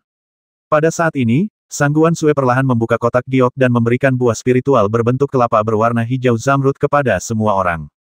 Limuran mengamati lebih dekat dan melihat lengkungan petir halus yang tak terhitung jumlahnya menyambar permukaan buah spiritual itu. Itu memang harta karun dengan atribut guntur. Ini buah guntur surgawi, kata Sangguan Sue. Saya tidak sengaja menemukan pohon mati yang telah terlahir kembali setelah mengalami amukan guntur surgawi. Setelah terlahir kembali, pohon ini mengalami 9.981 tahun dingin dan panas untuk menghasilkan buah ini. Ketika saya memetik buah ini, pohon spiritual itu langsung berubah menjadi abu. Hati Limuran tergerak ketika mendengar ini. Tampaknya buah petir langit ini sebenarnya adalah buah spiritual yang lahir dari kekuatan petir langit secara kebetulan dan menyerap esensi langit dan bumi. Itu adalah harta karun yang tidak dapat ditemukan secara kebetulan. Saya menyimpulkan bahwa dengan harta karun ini, dimungkinkan untuk memurnikan senjata sihir tingkat 9 dengan atribut petir jadi sangat masuk akal bagi saya untuk mengusulkan menukar harta karun ini dengan batu pemurnian pedang tingkat 9. Kata Sangguan Sue. Meskipun apa yang dikatakan Sangguan Sue masuk akal dan buah Tianlei memang merupakan harta langka, tidak ada seorang pun di aula yang menanggapi. Di antara 10 atribut teknik kultivasi, yaitu emas, kayu, air, api, tanah, angin, guntur, es, cahaya, dan kegelapan, kultivator yang mempraktikkan teknik kultivasi atribut guntur adalah yang paling langka. Senjata magis yang paling umum digunakan di kalangan kultivator di dunia adalah pedang. Oleh karena itu, dengan syarat nilai yang setara, harta karun pembuat pedang jauh lebih mudah dijual daripada harta karun atribut guntur. Kecuali jika kebetulan ada seorang guru yang menguasai ilmu bela diri atribut petir dan memiliki batu pemurnian pedang tingkat 9 di tangannya, dia akan menukar buah petir surgawi ini dengan Sangguan Sue. Di seluruh aula, hanya ada 3 atau 5 kultivator yang telah mengembangkan kekuatan magis atribut guntur. Mereka memang sangat tertarik pada buah guntur langit, tetapi sayangnya mereka tidak memiliki harta karun seperti batu pemurni pedang tingkat ke-9. Rekan Taois Sangguan, tidak bisakah kita menukarnya dengan harta karun lain, tanya seorang pria kekar di tahap tengah tubuh sejati dengan suara keras. Suaranya sangat keras, bagaikan guntur. Sangguan Sue menggelengkan kepalanya dan berkata, aku hanya menginginkan batu pemurni pedang tingkat ke-9. Jika aku ingin menukarnya dengan harta karun lain, aku harus memaksakan kesepakatan dan memberimu harta karun yang nilainya 2 kali lipat. Kalau tidak, aku lebih suka menyimpan buah petir langit ini. Pria besar itu langsung kecewa. Nilai buah petir langit sudah sangat tinggi, dan ia tak sanggup menukarnya dengan harta karun yang nilainya 2 kali lipat. Limuran mengerutkan kening, bertanya-tanya bagaimana cara membeli harta karun ini. Jika ia berhasil memproduksi jimat berkualitas tinggi dalam jumlah besar, yang cukup untuk menggandakan nilai buah petir langit, ia bisa membeli harta karun itu dengan paksa. Namun, hal ini kemungkinan akan menunjukkan keahliannya dalam membuat jimat kepada dunia. Terlebih lagi, bahkan bagi Limuran, jimat berkualitas tinggi ini sulit disempurnakan, membutuhkan bahan yang sangat mahal dan langka. Menggunakan terlalu banyak sekaligus akan menjadi kerugian yang signifikan. Limuran merenung sejenak dan memutuskan untuk membahas kesepakatan buah petir langit dengan Sangguan Sue secara pribadi setelah pameran dagang. Menurut Limuran, buah petir langit kemungkinan besar akan tetap berada di tangan Sangguan Sue, karena tidak akan ada yang membelinya. Tanpa diduga, pada saat ini, Tetua Agung Kuil Sanxing, Master Sugu, berkata sambil tersenyum, haha, saya juga cukup tertarik dengan buah petir surgawi ini. Namun, saya tidak memiliki batu pemurnian pedang tingkat 9, tetapi saya memiliki beberapa harta lain yang nilainya sebanding. Saya ingin tahu apakah rekan Daois Sangguan bersedia menukarnya. Sambil berbicara, Guru Sugu menggerakkan bibirnya sedikit dan mengirim pesan kepada Sangguan Sue. Ekspresi Sangguan Sue berubah setelah mendengar ini, menunjukkan sedikit keterkejutan. Ia mengangguk dan bergumam, jika kau benar-benar memiliki harta ini, aku tentu saja bersedia menukarnya. Tuan Sugu tersenyum tipis, lalu mengeluarkan botol giok dari tangannya dan melemparkannya ke Sangguan Sue. Ada beberapa jimat terlarang yang tertancap pada botol giok, membuat para kultivator di sekitarnya mustahil menggunakan pikiran spiritual mereka untuk menembusnya. Setelah Sangguan Sue mengambil botol giok itu, ia melambaikan tangannya dengan santai, dan bercak-bercak besar cahaya spiritual bersinar di sekelilingnya. Ia dengan hati-hati memasang lapisan pembatas isolasi di sekelilingnya, lalu dengan hati-hati membuka tutup botol giok itu. Setelah beberapa saat, Sangguan Sue tampak puas. Ia memasukkan kembali gabus ke dalam botol, memasukkan botol kecil itu kembali ke dalam lengan bajunya, lalu menyerahkan buah Tianlei kepada Tuan Sugu. Memang benar, hanya seorang kultivator hebat di tahap akhir tubuh sejati yang bisa membeli harta karun seperti itu, Ling Suir mendesah. Limuran juga sedikit kecewa. Sekarang buah guntur surgawi ada di tangan Master Sugu, mungkin akan lebih sulit untuk mendapatkannya. Aneh, Kakak senior Sugu bukan seorang kultivator teknik kultivasi atribut petir, jadi mengapa dia ingin membeli harta karun ini, pikir Limuran ragu-ragu. Sayang sekali, desah Mohun, kamu terlalu berhati-hati dan tidak langsung membeli harta karun ini dengan harga tinggi. Sekarang kamu melewatkan harta karun ini. Ini kesempatan sekali seumur hidup. Jika kamu bisa mendapatkan buah spiritual berelemen petir yang tumbuh dari langit dan bumi ini, burung spiritualmu, Thunder Peng, mungkin bisa menembus hambatan kultivasi saat ini. Limuran mengangguk diam-diam. Ia tertarik pada buah guntur surgawi ini, juga pada burung roh guntur kecil. Namun, yang tidak disangka Limuran adalah bahwa satu-satunya kultivator hebat di tahap akhir tubuh sejati di aula, Master Sugu, tiba-tiba bergerak dan langsung membeli harta karun ini. Setelah Sang Guan Sue menyelesaikan transaksinya dengan Master Sugu, ia kembali ke tempat duduknya. Tak lama kemudian, seorang kultivator lain terbang ke atas gunung, memamerkan harta karun dan menawarkan penawaran. Pameran dagang pun berlanjut dengan meriah. Pameran dagang ini berlangsung selama 3 hari, tetapi kurang dari separuh biksu mendapat harta yang mereka inginkan. Setelah pameran dagang berakhir, banyak pembudidaya diam-diam menghubungi Limuran dan menawarkan untuk menukar beberapa bahan yang tidak terpakai kepada Limuran untuk satu atau beberapa jimat tingkat atas.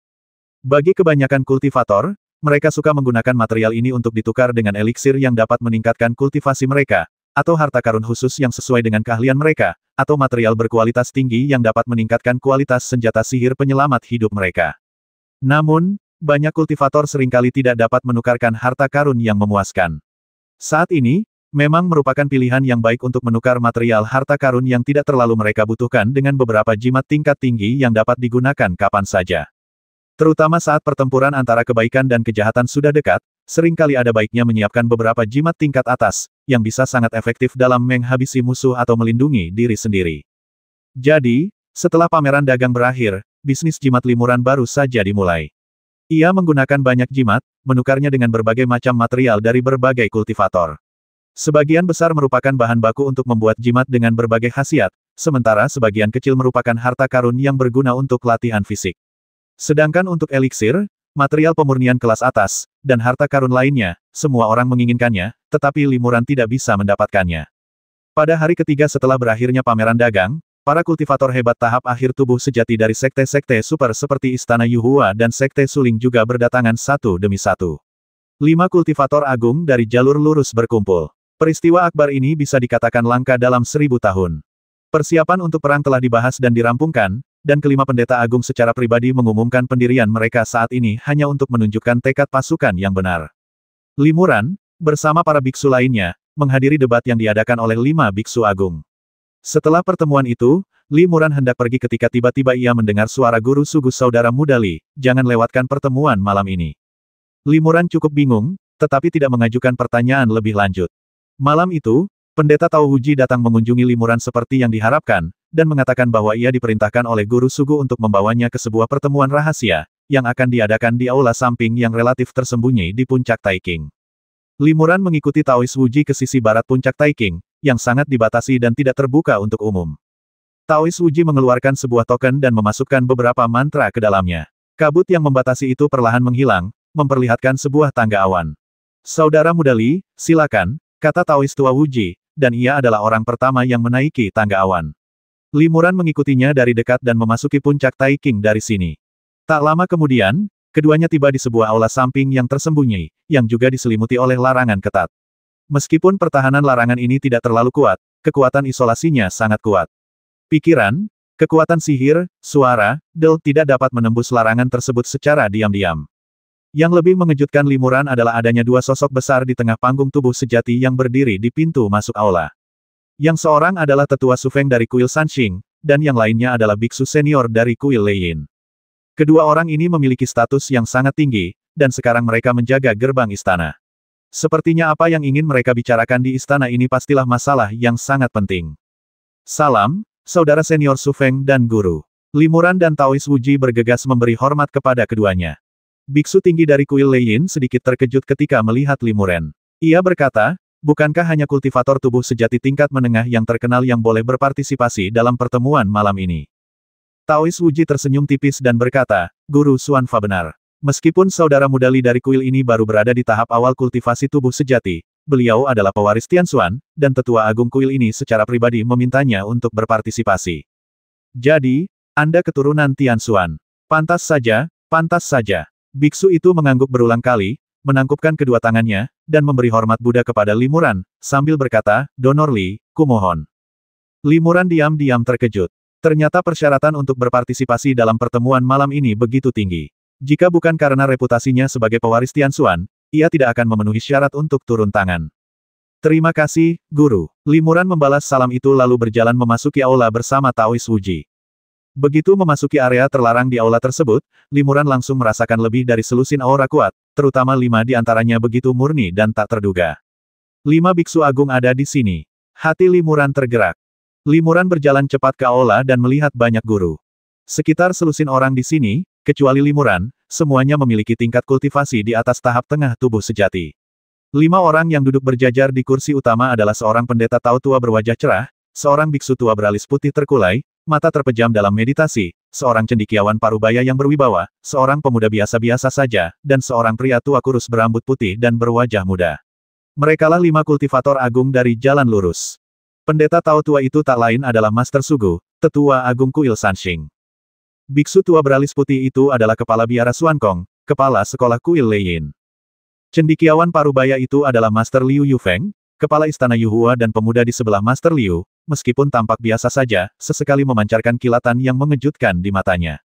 Ia adalah pendekar pedang nomor 1 yang tersohor, Luo Buping, pemimpin Sekte 7 Pedang, yang juga dikenal sebagai Sang Pedang Suci sedangkan lelaki tua kurus yang mengenakan jubah Tao tua yang menguning itu adalah Master Yuxu, pemimpin Sekte Suling. Saudara muda Li, karena Anda sudah di sini, silakan duduk di samping. Guru Sugu mengangguk kepada Limuran sambil tersenyum. Ya, Limuran membungkuk kepada beberapa biksu agung, lalu duduk di samping Taois Wuji. Beberapa kultivator di aula terkejut dan bingung setelah melihat tubuh asli Limuran di tahap awal kultivasi. Ketika rekan-rekan kultivator mereka memberitahu bahwa Limuran adalah keturunan Tianxuan, mereka semua menunjukkan ekspresi tersadar. Para pendeta di aula itu semuanya adalah para master yang menguasai suatu wilayah tertentu, dan setara dengan setengah dewa di dunia ini tetapi di hadapan kelima pendeta agung, mereka semua sangat patuh dan bahkan tidak berani bernapas. Tak lama kemudian, makin banyak kultivator memasuki aula satu demi satu. Tanpa terkecuali, mereka semua adalah kultivator tahap tengah tubuh sejati. Beberapa tokoh terkenal dari Jalan Kebenaran, seperti Sangguan Sue, pendekar pedang dari Sekte 7 Pedang, Master Lantian dari Istana Yuhua, Master Xuanku dari Kuil Leiyin, dan lainnya, telah tiba di sini. Yang mengejutkan Limuran adalah kehadiran saudara ketiga Xie yang terkenal kejam di antara mereka. Namun, Peri Yun dari Kuil Sanxing, seorang kultivator tubuh sejati tingkat menengah yang tersohor, tidak hadir. Tak lama kemudian, 5 biksu agung, lebih dari 20 biksu tubuh sejati tingkat menengah, dan Limuran, satu-satunya biksu tubuh sejati tingkat awal, berkumpul di aula samping yang tidak terlalu besar ini. Hampir semua orang yang seharusnya ada di sini sudah tiba. Rekan Daois Yuxu, tolong jelaskan situasinya kepada rekan Daois lainnya, kata Master Sugu sambil tersenyum. Yuxu Zhenren mengangguk, terbatuk pelan, dan berkata, aku tidak akan membuang-buang kata lagi. Pertempuran antara kebaikan dan kejahatan akan segera dimulai. Selama perang, semua kultivator tahap tubuh sejati yang hebat dari kekuatan Ibel juga akan berpartisipasi dalam pertempuran. Tentu saja, kita, para senior, akan berhadapan langsung dengan beberapa kultivator hebat di tahap tubuh sejati akhir dari jalur Ibel. Selain itu, jalur Ibel juga memiliki beberapa kultivator ternama di tahap tubuh sejati tengah dan beberapa di tahap tubuh sejati awal. Mereka juga kemungkinan besar akan menimbulkan banyak masalah dalam perang ini, jadi kita harus waspada. Hari ini, kami mengundang kalian semua, sesama Taois, ke sini dengan harapan kalian akan maju. Selama pertempuran besar ini, kalian masing-masing harus fokus menghadapi seorang kultivator Ibel terkenal. Kita tidak perlu menghabisi mereka, tetapi hanya perlu menahan mereka agar klon mereka yang sempurna dapat menghadapi para kultivator tingkat rendah dari Jalan Lurus. Jika tidak, jika beberapa kultivator Ibel tingkat menengah dengan tubuh sejati menyerbu formasi, saya khawatir para kultivator tingkat rendah akan langsung menderita banyak korban, dan akan sulit untuk bertahan melawan mereka. Semua orang terdiam mendengar ini, dan Limuran juga sedikit mengernyit. Bertarung sendirian dengan seorang guru sihir terkenal akan jauh lebih berisiko daripada terlibat dalam pertarungan jarak dekat.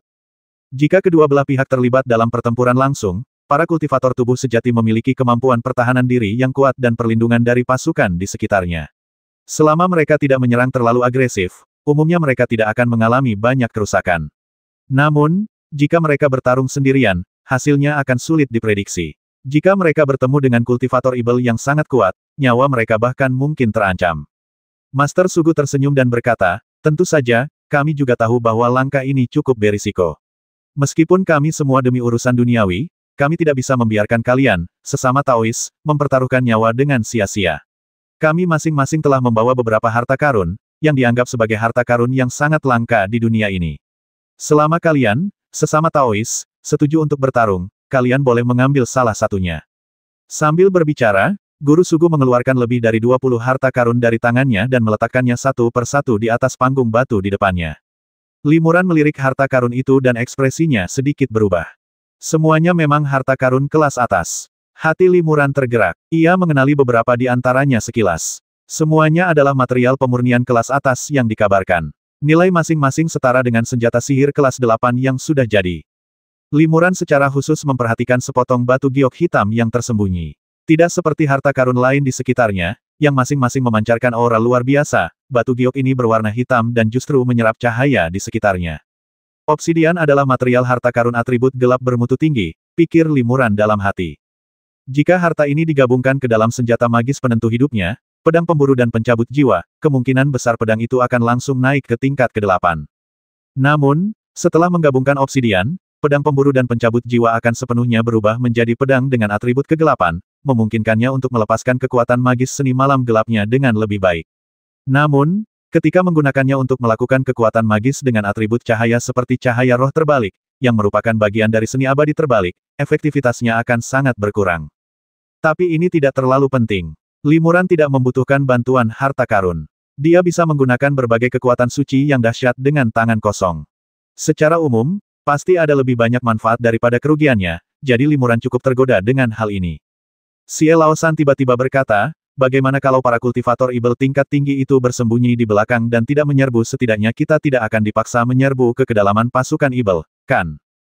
Master Sugu terkekeh dan berkata, kalau begitu, rekan-rekan Taois hanya perlu tetap di pasukan dan tidak perlu menyerang kaum musuh. Kalian pada dasarnya mendapatkan harta karun tanpa mengeluarkan uang sepeser pun. Untungnya, aku setuju untuk bertarung. Xie Laosan langsung setuju setelah mendengar ini, lalu terbang ke panggung batu dan mengambil salah satu harta karun, yaitu botol giok ungu. Limuran telah memindai botol itu dengan indera ilahinya dan tahu bahwa botol itu berisi racun mematikan yang disebut Can Ungu, salah satu dari 10 racun paling terkenal di dunia kultivasi abadi. Xie Laosan adalah orang pertama yang mengambil harta karun itu, menunjukkan bahwa ia adalah pengguna racun yang terampil. Jiwa ibel berkata kepada Limuran, dengan kekuatanmu dan bimbinganku, kau pasti bisa melindungi diri dari seorang kultivator ibel tubuh sejati tingkat menengah. Tak perlu terlalu berhati-hati. Jika kau memutuskan untuk bertarung, lakukanlah dengan cepat. Jika obsidian itu direbut oleh kultivator lain terlebih dahulu, kau akan menyesalinya. Limuran mengangguk diam-diam dan menjawab, senior, Anda benar sekali.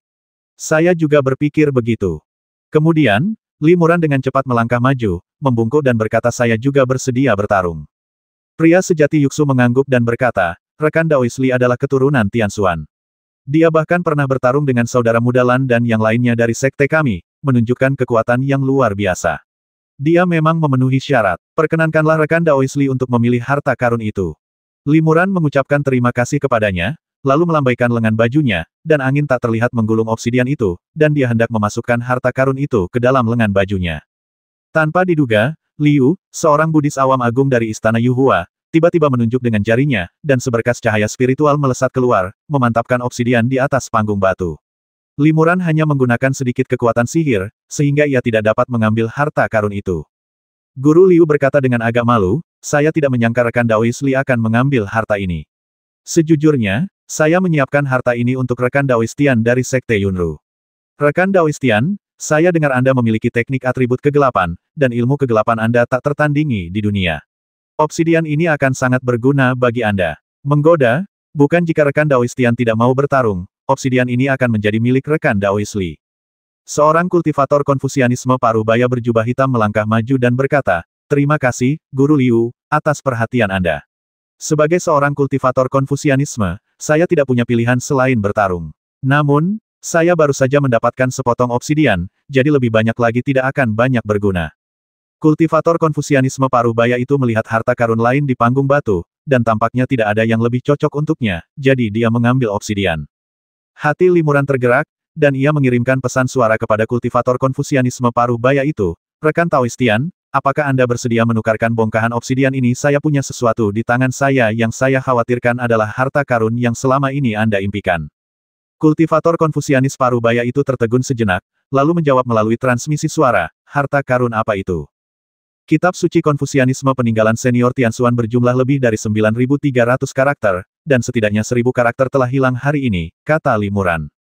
Kultivator konfusianis paruh baya itu tertegun dan berkata dengan tergesa-gesa, jika memang begitu, saya bersedia menukarnya. Limuran menjawab, setelah pertemuan itu, kita akan berhadapan langsung. Dengan pengalaman rekan Daoist Tian, dia akan tahu apakah itu benar atau tidak. Biksu konfusianis setengah baya itu mengangguk kepada Limuran dan kembali ke tempat duduknya. Dao Youli, maafkan aku, kata Guru Liu. Silakan pilih harta karun lain. Sebagai kompensasi, aku bersedia memberimu sepotong kayu spiritual berkualitas tinggi yang bisa digunakan untuk membuat kertas jimat berkualitas tinggi. Terima kasih, Guru Liu. Limuran tersenyum tipis. Dengan status dan tingkat kultivasi pihak lain, ia tidak perlu meminta maaf kepada seorang kultivator di tahap awal tubuh sejati seperti dirinya. Tampaknya Guru Liu ini cukup sopan dan tidak sombong. Limuran melirik harta karun di atas panggung dan berkata, harta karun ini memang sangat berharga, tapi bukan itu yang kubutuhkan saat ini. Aku tahu kakak senior Sugu memiliki buah petir surgawi. Aku ingin tahu apakah kakak senior Sugu bersedia melepaskannya. Nilai buah Tianlei pada dasarnya setara dengan harta karun di panggung batu, jadi permintaan yang diajukan Limuran tidak berlebihan. Master Sugu terkejut dan berkata, karena saudara muda Li sudah bertanya, tentu saja tidak masalah. Namun, saudara muda Li bukanlah seorang kultivator teknik kultivasi atribut petir, jadi apa gunanya buah petir surgawi ini? Saya punya burung spiritual dengan atribut petir. Buah ini sangat bermanfaat untuk membudidayakan burung spiritual, kata Limuran. Guru Sugu berkata, begitulah adanya. Sepertinya saudara muda Li sangat menghargai burung roh sehingga beliau rela melepaskan harta karun lainnya dan memilih buah guntur surgawi sebagai gantinya. Awalnya saya menyiapkan buah guntur surgawi ini untuk pasangan Tao Lei Daoren dan istrinya dari Gunung Leiyun, tetapi mereka tidak mau ikut serta dalam pertempuran, jadi saya memberikannya kepada saudara muda Li. Saat berkata demikian, Guru Sugu mengeluarkan buah guntur surgawi dan menyerahkannya langsung kepada Limuran. Limuran sangat gembira. Ia hanya bertanya dengan ragu-ragu, tetapi ia tidak menyangka akan mendapatkan harta karun ini dengan mudah. Sepertinya Tuan Sugu benar-benar tidak membutuhkan harta karun ini.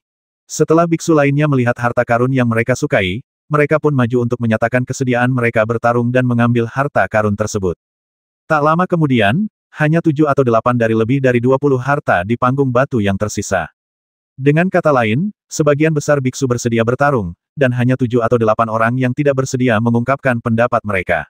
Guru Liu mendesah pelan dan berkata, bagi kalian yang tidak mau bertarung, kami tidak akan memaksa kalian. Selama pertempuran, silakan tetap di belakang.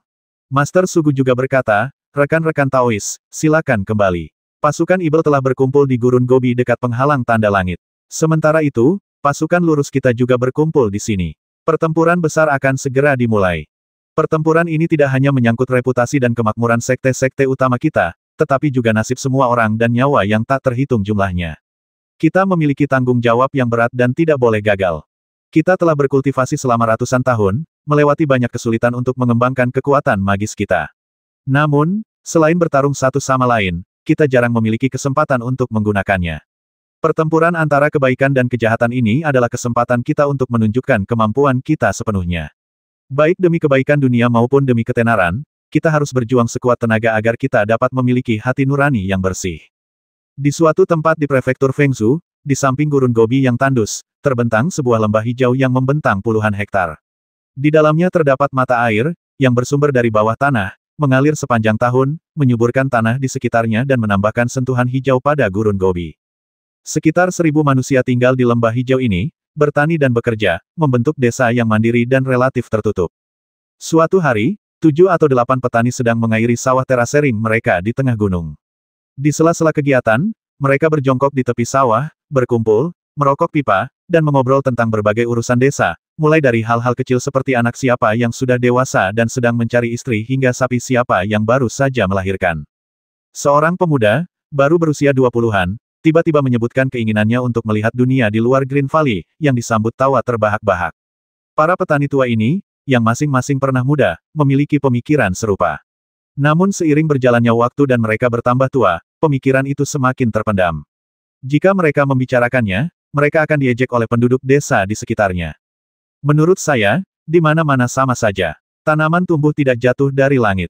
Sekalipun kau melewati kesulitan yang tak terhitung jumlahnya melintasi gurun ini, kau hanya akan menemukan lembah hijau lainnya. Kalau kau tak mengenal tempat ini, lebih baik kau tetap di sini, kata seorang petani tua. Pernyataannya langsung disambut gelombang persetujuan. Saat para petani sedang mengobrol, seseorang tiba-tiba menunjuk ke langit dan berkata, "Lihat, apa itu?" Semua orang mendongak, menyipitkan mata, dan melihat ke arah jari pria itu. Samar-samar, sebuah titik hitam terbang dari cakrawala yang jauh. Mungkin itu elang besar, kata petani tua itu. Beberapa elang begitu kuat sehingga mereka bahkan bisa menangkap sapi dan domba. Aku pernah melihat yang seperti itu di desaku waktu aku masih kecil. Semua orang menatap titik hitam itu dengan rasa ingin tahu. Titik itu semakin dekat dan besar, tetapi bentuknya tampaknya bukan burung besar yang digambarkan petani tua itu. Bintik hitam itu terbang dengan kecepatan yang sangat cepat, dan setelah beberapa saat, garis besarnya berangsur-angsur menjadi jelas. Itu benar-benar manusia. Petani muda itu memiliki penglihatan terbaik. Ia adalah orang pertama yang menyadari hal ini dan langsung terkejut. Petani lainnya juga melihatnya dengan jelas dan semuanya terkejut. Mungkinkah kita benar-benar telah melihat dewa, gumam petani tua itu? Matanya yang redup mencoba melihat ke kejauhan, wajahnya penuh ketidakpercayaan. Sesaat kemudian, dewa ini tiba-tiba muncul di atas kepala para petani tersebut. Orang-orang biasa sedang menunggu untuk melihat para dewa. Para petani berlutut dengan tergesa-gesa. Petani muda itu tak kuasa menahan diri untuk sedikit mendongak karena penasaran dan diam-diam memandangi dewa ini. Sang abadi ini mengenakan jubah hijau dan tampak seperti pria parubaya berusia 30-an. Selain sikap dan temperamennya yang khas, yang jelas berbeda dari penduduk desa, ia juga memiliki lengan dan kaki, 2 mata, dan 1 mulut, layaknya manusia pada umumnya. Sang abadi kemudian berbicara, napasnya berat dan setiap kata jelas, bahkan dalam bahasa manusia biasa. Ia berkata, akan ada pertempuran hebat antar abadi di sini. Kalian manusia biasa, segera evakuasi gurun ini agar tidak terdampak. Ada emas dan perak di sini, cukup bagi kalian dan seluruh desa untuk mencari tempat tinggal baru.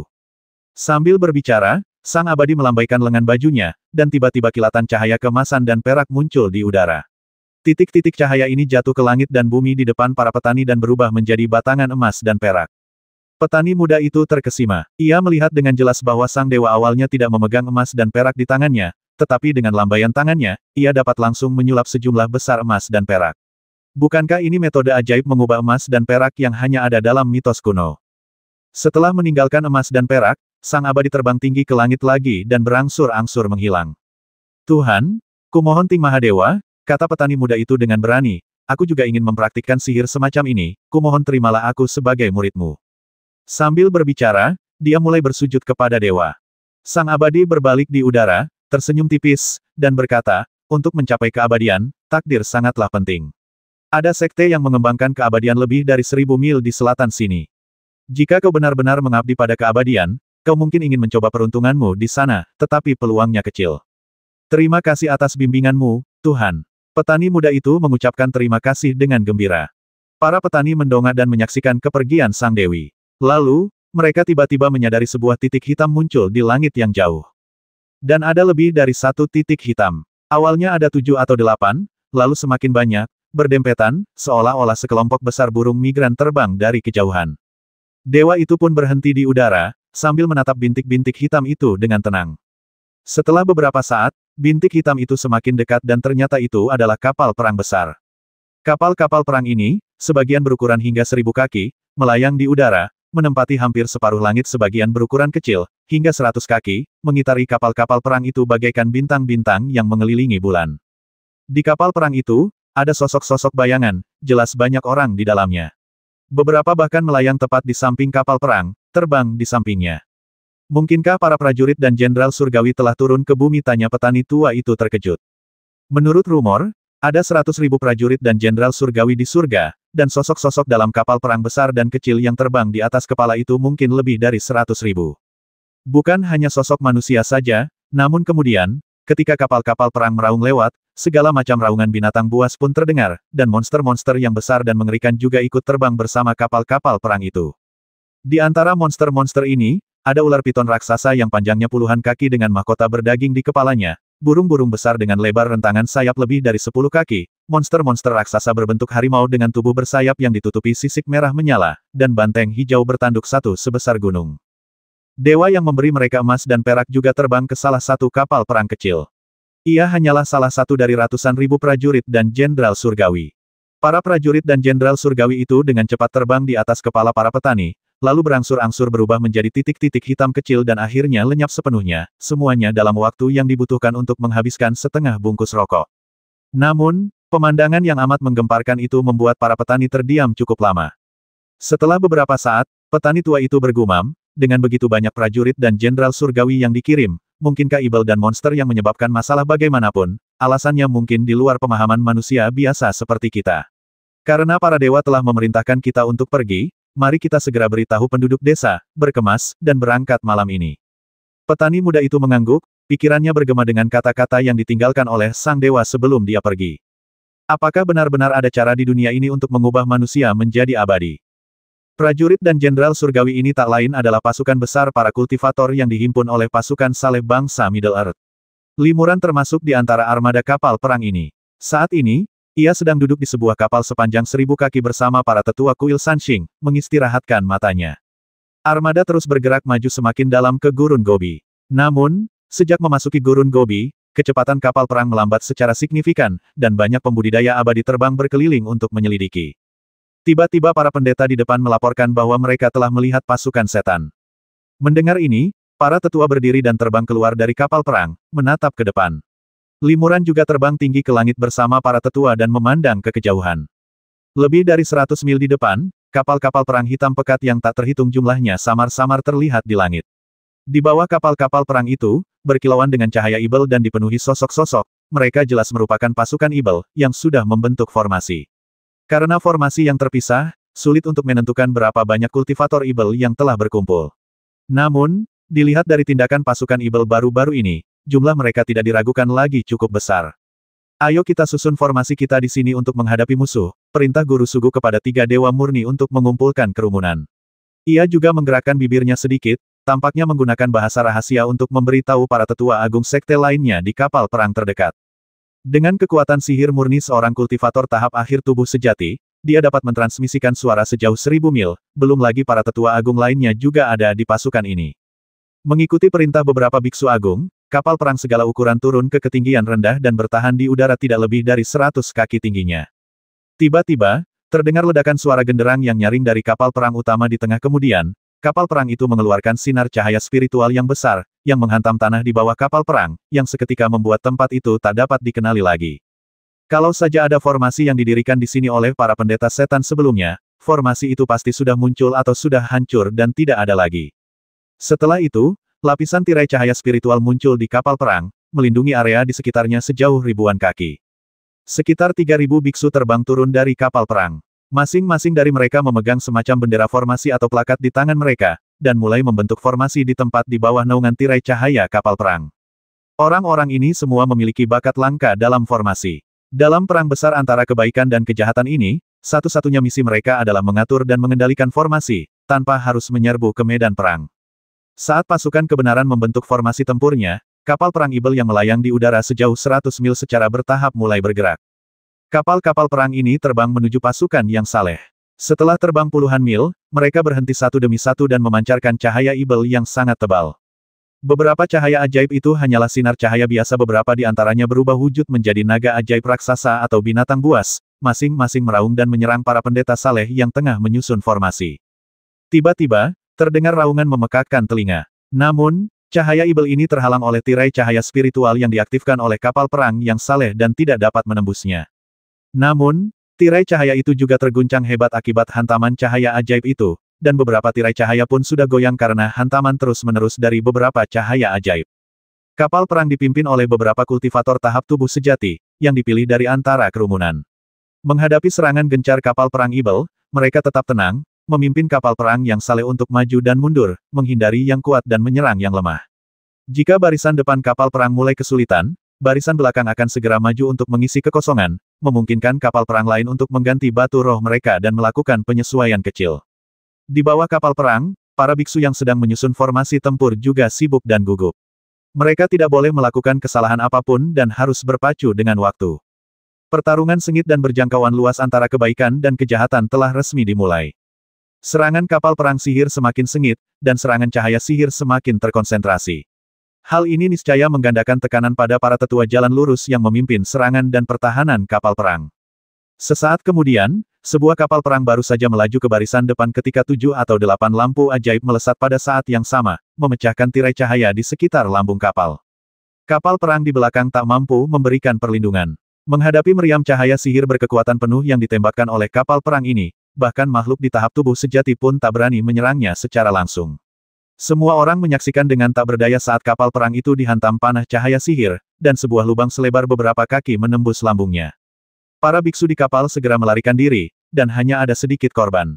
Namun, setelah cahaya ibel menembus kapal perang, sebuah kekuatan sisa yang sangat besar menghantam lambung kapal, dan tampaknya lambung kapal akan meledak sepenuhnya. Jika sebuah kapal perang besar meledak di tengah kerumunan, banyak biksu tingkat rendah akan terluka atau bahkan terbunuh. Di saat kritis ini, tiba-tiba cahaya pedang yang tak terhitung jumlahnya menyambar di langit. Cahaya pedang ini menghindari para biksu di sekitarnya dengan presisi yang luar biasa, tetapi menebas kapal perang. Lambung kapal yang keras bagaikan kertas, mudah terpotong dan hancur oleh cahaya pedang. Dalam sekejap mata, kapal perang yang hancur itu hancur berkeping-keping oleh cahaya pedang yang tak terhitung jumlahnya, dan tidak ada risiko meledak sendiri. Semua orang terkejut sekaligus gembira. Mereka melihat ke arah cahaya pedang dan mendapati bahwa orang yang melakukan gerakan itu adalah Luo Buping, tetua agung dari Sekte Tujuh Pedang. Limuran tak kuasa menahan diri untuk berseru kagum. Pria ini memang seorang kultivator hebat di tahap akhir tubuh sejati. Ia tidak menghunus pedang, melainkan hanya menjentikkan 10 jarinya untuk menembakkan cahaya pedang, yang begitu dahsyat. Terlebih lagi, kendali orang ini atas cahaya pedang bahkan lebih menakjubkan. Ia menggunakan cahaya pedang yang begitu tajam dan kuat untuk menembus kerumunan yang kacau, dan mampu menghancurkan kapal perang itu dalam sekejap tanpa melukai siapapun di sekitarnya. Keadaan mengendalikan cahaya pedang dengan pikiran ini memang telah mencapai tingkat kesatuan legendaris antara manusia dan pedang. Meskipun Luo Buping mengambil tindakan untuk mencegah bencana, fakta bahwa salah satu kapal perang hilang meninggalkan suatu kekurangan. Para pendeta Ibel rupanya juga melihat titik lemah ini, dan seketika sejumlah besar kapal perang Ibel mengarahkan sasaran mereka ke tempat ini, sambil menembakkan cahaya Ibel yang kuat dan dahsyat. Setiap kali kapal perang mengaktifkan tirai cahaya atau sinar, ia mengonsumsi sejumlah besar batu roh tingkat tinggi yang diresapi esensi murni langit dan bumi. Metode ini terkenal karena kekuatan dan jangkauannya yang luas, tetapi fleksibilitasnya cukup terbatas. Bahkan seorang kultivator pada tingkat Dharmakaya, apalagi kultivator tingkat tubuh sejati, dapat dengan mudah menghindarinya. Metode ini hanya efektif terhadap target tetap. Sekarang, banyak biksu saleh sibuk membentuk formasi pertempuran di bawah kapal perang dan tidak dapat menghindar, sehingga membuat mereka menjadi target kapal perang jahat.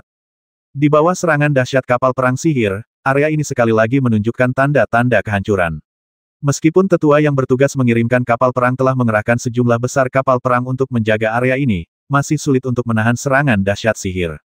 Dengan suara boom yang keras, tirai cahaya yang diaktifkan oleh kapal perang lain hancur total. Para biksu yang ditempatkan di bawah kapal perang tiba-tiba terkena serangan kapal perang sihir dan berada dalam bahaya besar. Berhentilah membentuk formasi dan segera pergi, atau kau akan berada dalam bahaya terkena serangan meriam cahaya ajaib dan dengan kekuatan meriam cahaya ajaib ini, bahkan seorang kultivator di tahap awal tubuh sejati akan merasa sulit untuk tetap tidak terluka. Kalian teruskan saja menyusun formasi, aku akan menunggu sebentar. Sebuah suara lantang terdengar, ternyata kepala biara kuil Leiyin, Xuan Kong. Sambil berbicara, biksu tua beralis putih itu melayang di depan kapal perang dan seorang diri menangkis tembakan meriam cahaya ajaib dari depan. Tepat ketika cahaya-cahaya Ibel hendak mengenai biksu tua itu, lapisan cahaya keemasan tiba-tiba muncul di tubuhnya. Kemudian, bayangan keemasan raksasa setinggi 100 kaki menyelimuti biksu tua itu. Bayangan emas ini bermata ramah dan berwajah ramah, dengan kedua tangan tergenggam dan melantunkan kitab suci Buddha. Penampilannya agak mirip dengan kepala biara Xuan Kong, tetapi ia lebih mirip patung Buddha emas. Meriam cahaya ajaib yang dahsyat membombardir patung Buddha emas itu dengan dahsyat. Dalam sekejap, patung itu meledak menjadi cahaya keemasan yang sepenuhnya menutupi cahaya ajaib di sekitarnya. Sesaat kemudian, meriam cahaya ajaib itu menghilang tanpa suara, tetapi kepala biara Xuan Kong aman dan sehat, berdiri diam seperti gunung. Limuran terkejut dan bergumam, itu memang jurus pertama Buddha yang terkenal, tubuh emas abadi. Kekuatan patung Buddha emas ini disebut sebagai sihir pertahanan terbaik di dunia oleh senior Tianxuan. Sungguh pantas. Bahkan sebelum pertempuran dimulai, dua kultivator hebat di tahap akhir tubuh sejati menunjukkan keahlian mereka satu demi satu, yang membuat kultivator lain terpesona. Bahkan seseorang seperti Limuran pun diam-diam terkejut. Jiwa ibel itu tak kuasa menahan diri untuk memujinya, tubuh emas abadi biksu tua ini memang telah mencapai tingkat kesempurnaan. Mungkin hanya ada sedikit metode di dunia ini yang dapat melukainya. Dengan kekuatanmu saat ini, jika kau menghadapi lawan seperti itu, aku khawatir kau akan kesulitan untuk mendapatkan keuntungan. Limuran tersenyum pahit dan berkata, "Senior, Anda bercanda. Saya hanyalah seorang kultivator di tahap awal tubuh sejati. Bagaimana saya bisa dibandingkan dengan seorang kultivator hebat di tahap akhir tubuh sejati?" Jiwa ibel berkata dengan nada tidak setuju, memangnya kenapa kalau dia sudah di tahap akhir tubuh sejatinya. Dia hanya dua alam kecil lebih tinggi darimu. Selama kau punya sesuatu yang luar biasa, kau mungkin bisa melawannya. Kau harus tahu bahwa di alam ibel, tidak jarang melihat jenius yang bisa mengalahkan lawan di tahap akhir dengan tahap awal mereka. Bahkan ada beberapa jenius yang melawan langit dan bisa bertarung setara dengan lawan yang kultivasinya satu alam lebih tinggi dari mereka. Tentu saja, jenius seperti itu langka dan hanya muncul sekali dalam 1000 tahun. Limuran diam-diam terkejut. Seperti kata pepatah, selalu ada orang yang lebih baik darimu. Fakta bahwa ia mampu melawan seorang kultivator di tahap tengah tubuh sejati dengan kultivasi tubuh sejati awalnya tanpa kehilangan keunggulan telah menimbulkan kehebohan. Dan para jenius di alam ibel yang mampu bertarung lintas alam bahkan lebih luar biasa. Di bawah perencanaan cermat para master formasi, formasi pertama akhirnya berhasil diselesaikan, membentuk tirai cahaya pertahanan yang melindungi para biksu yang sedang membangun formasi.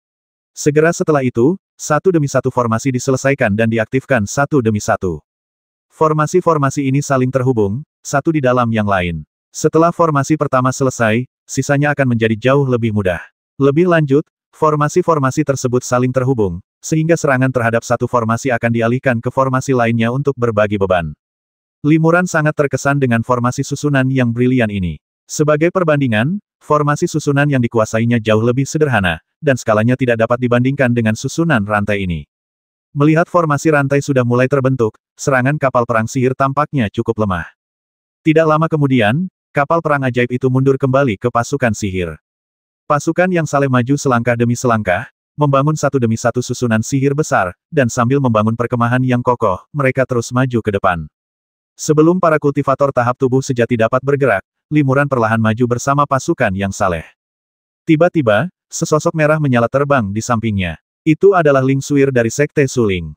Ling Xuer berkata kepada Limuran, "Kudengar rekan Daois Li telah mengemban misi yang lebih penting, yaitu menahan kultivator ibel terkenal dari jalur ibel. Benarkah itu?" Limuran mengangguk dan berkata, "Peri Ling memang sangat berpengetahuan." Ling Xuer mendesah pelan dan berkata, "Sayangnya, Xuer telah diperintahkan oleh Tetua Agung Sekte kami untuk memimpin para kultivator atribut api Sekte kami untuk melawan musuh bersama-sama. Saya tidak bisa bertarung bersama rekan Daois Li. Rekan Daois Li, harap berhati-hati. Peri Ling, ini sungguh tindakan yang baik. Aku akan selalu mengingatnya," kata Limuran sambil tersenyum. Lagi pula, perang sudah dekat, dan Ling Xuer memiliki tanggung jawab yang berat, jadi dia tidak berani menunda terlalu lama. Dia menatap Limuran dalam-dalam, lalu berkata kepadanya, "Hati-hati, rekan Daois Li." "Peri Ling, tolong jaga dirimu," jawab Limuran sopan. Ling Xuer mengangguk dan kemudian kembali ke kapal perang tempat para biksu Sekte Suling berada. Tentara yang saleh maju beberapa puluh mil dan kemudian berhenti. Pasukan ibel di kejauhan tidak terlihat jelas di bawah naungan cahaya ibel abu-abu hitam, tetapi Limuran dapat merasakan bahwa energi ibel sedang naik ke langit tempat pasukan ibel berada, dan jelas bahwa mereka telah menyiapkan cara yang sangat kuat. "Pertempuran ini diserahkan kepada kalian," kata Guru Sugu tiba-tiba kepada para tetua yang hadir di Tiga Dewa Murni. Kemudian, ia memanggil energi sejatinya dan berteriak keras, "Sudah lama ku dengar bahwa kekuatan magis pemimpin Sekte Jiwa Api tak tertandingi di dunia. Aku, Sugu, ingin belajar satu atau dua hal."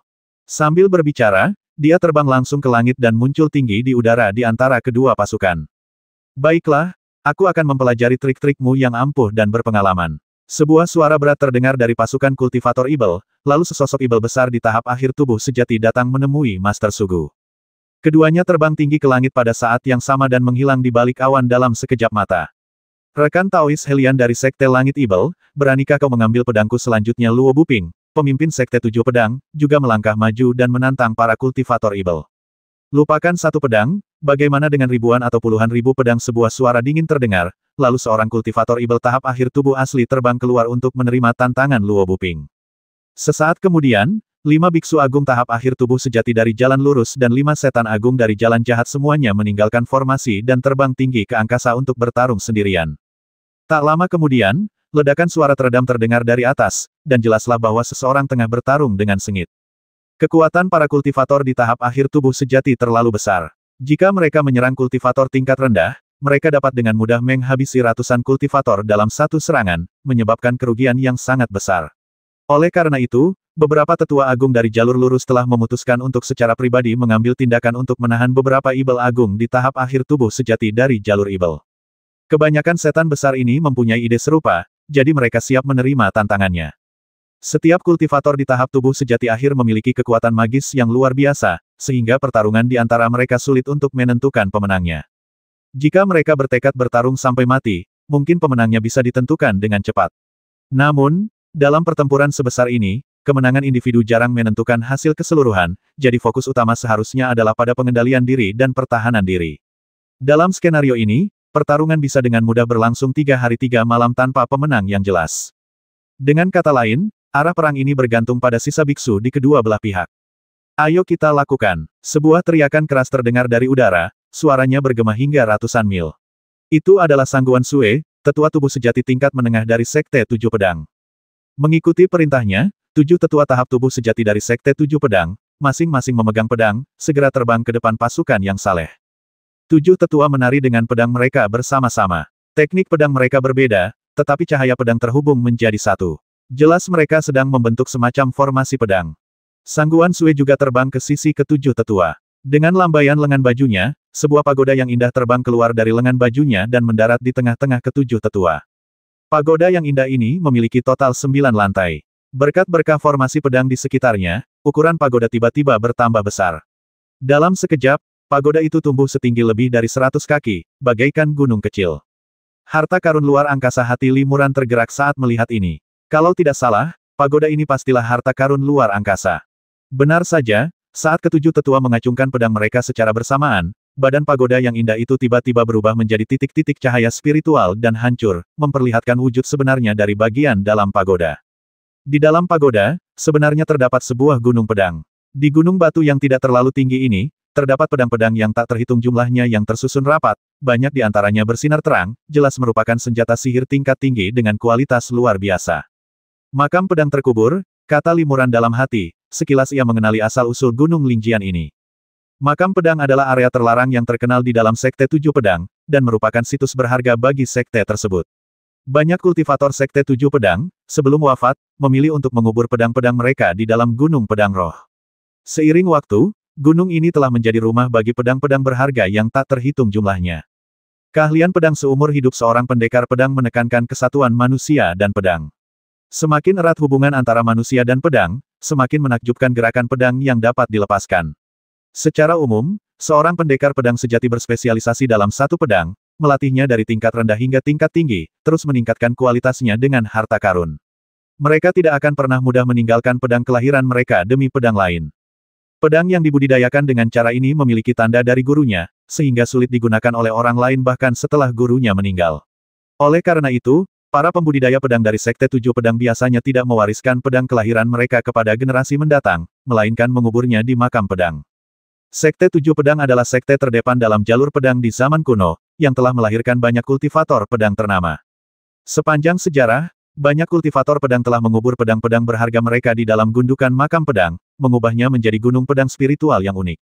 Pedang-pedang di dalam gundukan makam pedang ini terus-menerus menyerap energi pedang dan cahaya pedang dari para kultivator Sekte Tujuh Pedang di sekitarnya, siang dan malam, secara bertahap berkembang menjadi situs berharga yang dipenuhi kekuatan luar biasa. Kini, Sekte Tujuh Pedang telah menyimpan seluruh makam pedang tersebut dalam sebuah harta karun luar angkasa pagoda yang indah, sehingga dapat dengan mudah dibawa keluar dari sekte tersebut. Setelah makam penguburan pedang muncul, ke-7 tetua Sekte Tujuh Pedang menari dengan pedang mereka lebih cepat. Sinar cahaya pedang melesat dari pedang di tangan mereka dan menembus makam penguburan pedang. Diiringi suara pedang yang meraung bak naga, 7 pedang yang memancarkan cahaya hijau melesat keluar dari makam pedang. Semuanya adalah senjata sihir tingkat 9. Hati Li Muran bergetar, dan ia berpikir, ini pasti pedang bintang 7 yang terkenal itu. Nama Sekte Tujuh Pedang yang dikabarkan juga berasal dari sini. 7 pedang tingkat 9 ini adalah Tiansu, Tianxuan, Tianji, Tian Kuan, Yu Heng, Kai Yang, dan Yao Guang, yang merupakan 7 pedang kuno yang dinamai menurut biduk. Konon, pedang-pedang ini merupakan senjata ajaib kelahiran para pendiri Sekte 7 Pedang, 7 Putra Biduk, dan juga merupakan kumpulan pedang pertama yang terkubur di makam pedang. 7 tetua Sekte 7 Pedang masing-masing menggunakan pedang mereka untuk memanipulasi salah satu pedang 7 bintang. Dengan bekerja sama, formasi pedang biduk pun segera rampung. 7 pedang bintang 7 itu langsung berubah menjadi cahaya pedang dan menebas pasukan pembudidaya Ibel. Dalam cahaya pedang itu, sosok-sosok samar muncul, yang merupakan gambaran 7 bintang biduk saat itu. Pedang-pedang ini masih menyimpan sedikit aura pemiliknya, dan ketika diaktifkan, mereka masih dapat samar-samar memperlihatkan sosok pemiliknya. Serangan pedang 7 bintang saja tidak cukup untuk menimbulkan keributan, tetapi setelah pedang 7 bintang diaktifkan, pedang-pedang yang tak terhitung jumlahnya di makam pedang juga bereaksi terhadap ketujuh pedang tersebut, masing-masing berubah menjadi cahaya pedang dan melesat keluar dari makam pedang. Pedang-pedang berkualitas tinggi juga dapat berubah menjadi gerakan pemiliknya. Pedang-pedang berkualitas rendah hanya dapat berubah menjadi cahaya pedang biasa. Dalam sekejap, lebih dari 10.000 cahaya pedang terbang keluar dari makam pedang, dipimpin oleh pedang bintang 7, dan menebas ke arah pasukan Ibel. Momentum dari ribuan pedang yang meraung bersama begitu hebat, bahkan seorang kultivator hebat di tahap akhir tubuh sejati tidak dapat menahannya secara langsung. Saat ribuan cahaya pedang mendekati pasukan Ibel, lapisan energi Ibel langsung menyelimuti pasukan Ibel. Cahaya pedang yang tak terhitung jumlahnya menebas formasi tersebut, langsung membangkitkan gelombang energi Ibel abu-abu kehitaman. Formasi gerbang Ibel yang besar bergetar di bawah tebasan ribuan pedang secara bersamaan, dan hampir hancur. Semua kultivator yang saleh bersorak. Jika pasukan Ibel tidak mengatur formasi berskala besar dengan kekuatan pertahanan yang kuat sebelumnya, saya khawatir puluhan ribu kultivator Ibel akan langsung terbunuh di bawah serangan ribuan pedang secara bersamaan. Setelah ribuan cahaya pedang menyambar, mereka berubah menjadi bentuk pedang aslinya dan kembali ke makam pedang. Tak terhitung banyaknya pembudidaya pedang dari Sekte 7 Pedang melepaskan energi pedang tak kasat mata, yang masuk ke dalam makam pedang. Sesaat kemudian, ketujuh tetua Sekte 7 Pedang kembali mengaktifkan formasi pedangnya, memanggil 7 pedang biduk, yang mengarahkan ribuan pedang untuk menghabisi ke arah perkemahan Ibel. Dengan kekuatan dahsyat makam pedang ini, saya khawatir formasi Sekte Ibel akan hancur dalam waktu singkat. Pada saat ini, nyanyian Buddha terdengar, dan para biksu kuil Leiyin juga mulai mengambil tindakan. Lebih dari selusin biksu tinggi dari kuil Leiyin yang berada di tahap tubuh sejati dengan hormat mengeluarkan kotak-kotak giok. Setelah membuka kotak-kotak giok tersebut, muncullah para arhat emas. Para arhat ini sebenarnya adalah tubuh dharma yang ditinggalkan oleh para biksu terkemuka dari berbagai generasi di kuil Leiyin. Kultivasi Buddha yang berhasil dapat melestarikan tubuh fisik, memungkinkannya tetap utuh bahkan setelah kematian. Tentu saja, hal ini membutuhkan setidaknya tahap awal kultivasi tubuh sejati. Kuil Leiyin memiliki teknik rahasia yang dapat terus memberkati tubuh dharma para biksu terkemuka dari semua generasi dengan kekuatan Buddha murni. Seiring waktu, tubuh dharma tersebut dapat memancarkan cahaya Brahma keemasan dan menjadi tubuh para arahat. Terlahir sebagai biksu agung, meninggal sebagai arhat. Semakin tinggi tingkat kultivasi seorang biksu Buddha semasa hidupnya, semakin kuat pula arhat yang dikultivasikan menjadi tubuh dharma. Jika tubuh dharma ditinggalkan oleh seorang biksu agung pada tahap akhir tubuh sejati, arhat yang dihasilkan adalah Vajra arhat. Tubuh seorang arhat kebal terhadap pedang dan tombak, dan kebal terhadap air dan api. Tubuh seorang Vajra arhat begitu kuat sehingga bahkan senjata ajaib tidak dapat melukainya sedikitpun. Limuran tahu sedikit tentang hal ini. Para arhat ini pada dasarnya adalah semacam teknik pemurnian mayat, tetapi mereka tidak membutuhkan metode berdarah untuk berkultivasi. Mereka hanya perlu terus-menerus diisi dengan kekuatan magis Buddha. Untuk menjadi seorang arhat, seseorang membutuhkan tubuh dharma seorang biksu Buddha tingkat tinggi dalam tahap tubuh sejati, dan juga membutuhkan berkah dari para murid Buddha yang tak terhitung jumlahnya siang dan malam. Sangat sulit untuk mengembangkan seorang arhat. Namun, para biksu tingkat tinggi dari kuil Leiyin ini bahkan mengorbankan 300 arhat dalam satu tarikan napas, termasuk lebih dari 10 Vajra arhat. Limuran sangat terkejut. Kekuatan serangan seorang arhat biasa tak kalah dari seorang kultivator tahap akhir Dharma Vajra arhat, bahkan setara dengan seorang kultivator tahap tubuh sejati. Dan kekuatan pertahanan para arhat ini bahkan lebih kuat. Ke-300 arhat ini tak diragukan lagi merupakan pasukan yang kuat. Limuran hanya bisa menghela napas. Sekte-sekte super di negara besar Tiongkok memang memiliki fondasi yang dalam. Baik itu makam pedang barusan maupun 300 arhat ini, semuanya membutuhkan kerja keras dari generasi ke generasi selama ribuan tahun. Sekte super semacam ini sungguh tak tertandingi oleh sekte lain. Bahkan jika seorang jenius kultivasi tiba-tiba muncul di sekte lain, itu mungkin tidak akan cukup untuk menggoyahkan warisan 1000 tahun sekte-sekte super ini. Selain dari itu semua, hanya dengan mengandalkan kekuatan makam pedang dan 300 arahat, saya khawatir itu sudah cukup untuk menaklukkan sebagian besar dunia kultivasi wilayah barat. Di bawah komando seorang biksu tinggi, 300 arahat ini, dipimpin oleh lebih dari 10 Vajra arahat, bergegas menuju perkemahan Ibel. Baik makam pedang maupun 300 arahat, keduanya adalah harta karun masing-masing dari Sekte Tujuh Pedang dan Kuil Leiyin. Keduanya hanya akan digunakan untuk persembahan ketika sekte tersebut berada dalam bahaya hidup dan mati. Pertarungan antara kebaikan dan kejahatan ini baru saja dimulai, namun Sekte Tujuh Pedang dan Kuil Leiyin tidak ragu menggunakan cara yang begitu kuat, yang menunjukkan tekad mereka dalam perang ini. Kekuatan kebenaran telah bersabar selama 100 tahun, hanya untuk pertempuran hari ini untuk mengalahkan kekuatan jahat sepenuhnya. Dihadapkan dengan kekuatan sihir yang amat dahsyat ini, belum lagi para kultivator tingkat rendah, bahkan seorang kultivator tahap tubuh sejati seperti Limuran pun tak kuasa menahan diri untuk berubah warna karena ngeri. Seperti kata pepatah, selalu ada orang yang lebih baik darimu. Setinggi apapun tingkat kultivasi seorang kultivator, ia tak akan mampu melawan Sekte Super. Metode yang ditunjukkan oleh Sekte Tujuh Pedang dan Kuil Leiyin mustahil dihentikan, bahkan oleh seorang kultivator hebat di tahap akhir tubuh sejati. Yang terbaik yang bisa ia lakukan adalah mundur ke samping. Para kultivator juga menyadari bahwa dalam perang sebesar ini, kekuatan keseluruhan kedua belah pihak dan fondasi sekte mereka adalah kunci kemenangan atau kekalahan. Sedangkan untuk kekuatan individu, kecil kemungkinannya hal itu akan memengaruhi situasi secara keseluruhan. Tepat ketika Sekte Tujuh Pedang dan Kuil Leiyin memamerkan kekuatan magis mereka, Taois Sufeng dari Biara Tiga Kesucian tiba-tiba berkata, para kultivator pedang dari Sekte Tujuh Pedang dan para biksu terkemuka dari Kuil Leiyin telah bertindak. Kita tidak boleh tertinggal, mari kita gunakan ke-3000 Jenderal Batu yang telah diwariskan kuil kita selama bertahun-tahun. Pendeta Tao Wuji dan yang lainnya segera menerima perintah tersebut, lalu mengeluarkan kantong penyimpanan khusus satu demi satu, dan memanggil manusia batu berukuran beberapa inci dari mereka. Limuran segera menyadari asal-usul figur batu ini. Teknik ini populer dalam Taoisme kuno, terutama menggunakan jimat Tao, dan menggunakan batu khusus yang disebut giok psikis sebagai bahan baku pembuatan jimat batu. Semakin tinggi level rune yang digambar dan semakin terkonsentrasi energi vital yang diresapi jimat batu, semakin tinggi pula kualitasnya. Namun, di dunia kultivasi abadi saat ini, giok spiritual sangat langka. Kalaupun diperoleh, giok spiritual digunakan sebagai bahan tambahan untuk menyempurnakan senjata sihir.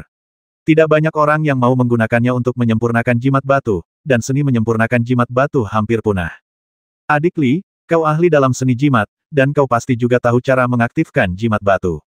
Tolong bantu kami mengaktifkan jimat batu bersama-sama, kata Taois Wuji kepada Limuran sambil tersenyum. Limuran mengangguk, lalu segera menjentikkan 10 jarinya, merapal serangkaian mantra yang menembus tubuh manusia batu, masing-masing berukuran beberapa inci. Dalam sekejap, cahaya spiritual bersinar dari permukaan manusia batu ini, dan ukuran mereka meningkat 10.000 kali lipat, berubah menjadi raksasa batu setinggi 100 kaki dalam sekejap. Saat para tetua tiga dewa murni terus merapal mantra untuk membuka segel jimat batu, raksasa batu muncul di udara, mendarat di tanah dengan suara keras, dan menyerbu ke arah pasukan Ibel. 3.000 raksasa batu menyerbu ke depan, dan ledakan gemuruh meletus. Suara gemuruh itu tak hanya memekakkan telinga, tetapi juga mengguncang bumi. Seluruh bumi seakan retak. Jika pendeta tingkat rendah bertemu dengan kelompok raksasa batu ini, mereka mungkin akan terinjak-injak sampai mati. Metode berskala besar ini bukanlah sesuatu yang bisa dilakukan oleh seorang kultivator, dan hanya sekte super di dunia kultivasi Central Earth yang mampu menggunakannya. Seorang tetua tubuh sejati tingkat menengah yang berpakaian elegan dari Istana Yuhua tertawa terbahak-bahak, karena semua sekte besar bersedia memamerkan harta karun mereka yang paling berharga, Istana Yuhua tidak mampu merahasiakan peta gunung, sungai, dan negara ini. Peta ini telah disembunyikan selama ribuan tahun, dan hari ini akhirnya menemukan tempatnya dan akhirnya terungkap. Hati Limuran tergerak. Ia mengenali lelaki tua ini dari Istana Yuhua. Kebanyakan kultivator setingkatnya memanggilnya Raja Bijaksana karena ia juga memiliki status di dunia sekuler. Bertahun-tahun yang lalu, ia adalah seorang pangeran yang kuat, dan keturunannya masih diam-diam mengendalikan sebagian besar kekuasaan keluarga kerajaan di negara besar di dunia tengah. Adapun peta gunung, sungai, dan negara yang disebutkan oleh raja yang berbudi luhur itu, Limuran bahkan lebih mengenalnya, karena itu merupakan khazanah spiritual utama yang diwariskan dari zaman kuno. Di atas alat-alat sihir terdapat harta sihir, dan di atas harta sihir terdapat harta spiritual. Bahkan harta spiritual primer yang paling buruk pun jauh lebih unggul daripada senjata sihir tingkat 9. Raja yang berbudi luhur itu mengeluarkan sebuah kotak giok dari lengan bajunya. Permukaan kotak giok itu diukir dengan rune penyegel yang rumit dan tak terhitung jumlahnya. Raja yang berbudi luhur itu merapal lebih dari 100 mantra sihir Konfusianisme dalam satu tarikan napas sebelum akhirnya membuka kotak giok itu. Raja yang berbudi luhur itu kemudian mengeluarkan sebuah gulungan dari kotak giok dan menggunakan energi internalnya untuk memurnikannya, menyebabkannya melayang tinggi di udara. Para tetua istana Yuhua segera mengulurkan jari-jari mereka dan menjentikannya, melepaskan aliran kekuatan sihir murni dan menyuntikkannya ke dalam gulungan itu. Gulungan itu perlahan terbuka, memperlihatkan gambar besar. Saat para tetua istana Yuhua terus menyuntikkan lebih banyak kekuatan sihir murni, gulungan itu menjadi semakin besar. Akhirnya, gulungan itu membentang hingga ukuran besar 10.000 kaki, tergantung tinggi di langit, dan dapat digambarkan menutupi langit dan matahari. Nama Limbao terlalu keras. Limuran mengamati gulungan itu dengan penuh minat. Ia melihat gambaran samar gunung dan air peri, serta prajurit dan jenderal surgawi yang tak terhitung jumlahnya. Namun, tinta pada gulungan itu sangat tipis, sehingga detail sapuan kuasnya sulit dilihat. Namun atas perintah Raja Bijaksana, banyak sekali biksu dari istana Yuhua terbang ke gulungan besar itu, sebagian melukis di udara, sebagian menulis dengan pena, dan mereka benar-benar menulis sesuatu pada gulungan itu. Tentu saja, ini hanyalah cara untuk mempraktikkan Konfusianisme. Selama proses ini, sejumlah besar kekuatan magis diserap ke dalam gulungan, secara bertahap memperkaya sapuan kuas dan tinta. Keindahan pegunungan dan air yang mengalir, para prajurit dan jenderal surgawi yang tampak nyata, bahkan awan putih berkabut yang mengambang di langit, semuanya menjadi hidup. Pemandangan yang tergambar dalam gulungan itu bagaikan negeri dongeng, dengan pegunungan yang indah dan air yang jernih, namun penuh pesona peri. Inilah peta pegunungan, sungai, dan negara bagian yang terkenal. Meskipun Limuran tahu nama harta karun ini, dia tidak tahu kekuatan magis apa yang dimilikinya. Setelah beberapa saat, para tetua istana Yuhua memberikan jawabannya. Saat para tetua merapal mantra, pemandangan alam dan sosok-sosok dalam gulungan itu tiba-tiba terlepas dari gulungan dan terbang keluar. Gunung peri itu runtuh dan berubah menjadi bebatuan besar yang tak terhitung jumlahnya, yang kemudian memunculkan binatang batu yang tak terhitung jumlahnya dengan berbagai ukuran. Pepohonan di gunung itu juga berubah menjadi manusia pohon yang besar, melangkah dengan berat air yang mengalir berubah menjadi ombak besar dan menyerbu keluar dan para prajurit dan jenderal surgawi berubah menjadi sosok spiritual yang hidup, masing-masing memegang senjata ajaib, dan bersama-sama menyerbu menuju pasukan Ibel. Skala dan kemegahan yang ditampilkan oleh gambar gunung, sungai, dan negara ini sama sekali tidak kalah dengan kekuatan magis yang ditampilkan oleh sekte seperti Sekte Tujuh Pedang dan Kuil Leiyin. Para kultivator Sekte Suling juga telah mengambil tindakan. Metode yang mereka gunakan disebut formasi spiritual 5 elemen agung. Di bawah bimbingan beberapa kultivator tahap tubuh sejati, para kultivator ini, yang berspesialisasi dalam teknik kultivasi 5 elemen tertentu, menggabungkan mana murni mereka dan memasukkannya ke dalam masing-masing harta karun kuno istimewa ini. Kemudian, burung phoenix api dengan sayap yang membentang ratusan kaki, naga air sepanjang ribuan kaki, raksasa bumi dan batu sebesar gunung, bilah pedang emas berukuran ratusan kaki, dan pohon-pohon menjulang tinggi dengan akar sebagai kaki dan cabang sebagai tangan muncul satu per satu dan menyerang pasukan Ibel satu demi satu. Semua metode ini memperlihatkan fondasi yang mendalam dari 5 sekte super, dan semuanya membawa serangan agung ke tingkat yang paling tinggi, yang jelas bukan sesuatu yang dapat dilawan atau ditahan oleh kekuatan individu. Sekte dan kekuatan benar lainnya juga menggunakan sejumlah kekuatan magis untuk menyerang pasukan Ibel dari jauh, tetapi jika dibandingkan dengan metode kelima sekte super tersebut, mereka agak kalah jumlah atau bahkan tidak ada apa-apanya. Limuran diam-diam terkejut. Jika metode ini digunakan untuk menghadapi kekuatan abadi lainnya seperti wilayah Barat dan Beihan, mereka akan mampu menghancurkan segalanya dalam sekejap. Namun, yang harus mereka hadapi adalah kekuatan Ibel yang juga memiliki 5 sekte super. Sementara sekte-sekte utama jalan kebenaran memamerkan kekuatan gaib mereka, berbagai pergerakan tak lazim juga terjadi di kalangan pasukan jalan kejahatan. Pertama, cahaya berdarah muncul dari suatu tempat di pasukan Ibel, lalu mayat-mayat besar yang tak terhitung jumlahnya muncul satu demi satu. Mayat-mayat halus ini persis seperti boneka daging dan darah yang pernah dilihat Limuran sebelumnya. Limuran tak kuasa menahan cemberut. Ia tahu betul bahwa untuk memurnikan boneka daging, dibutuhkan makanan darah dalam jumlah besar.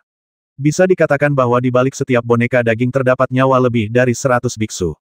Ribuan boneka darah dan daging muncul dari pasukan Ibel.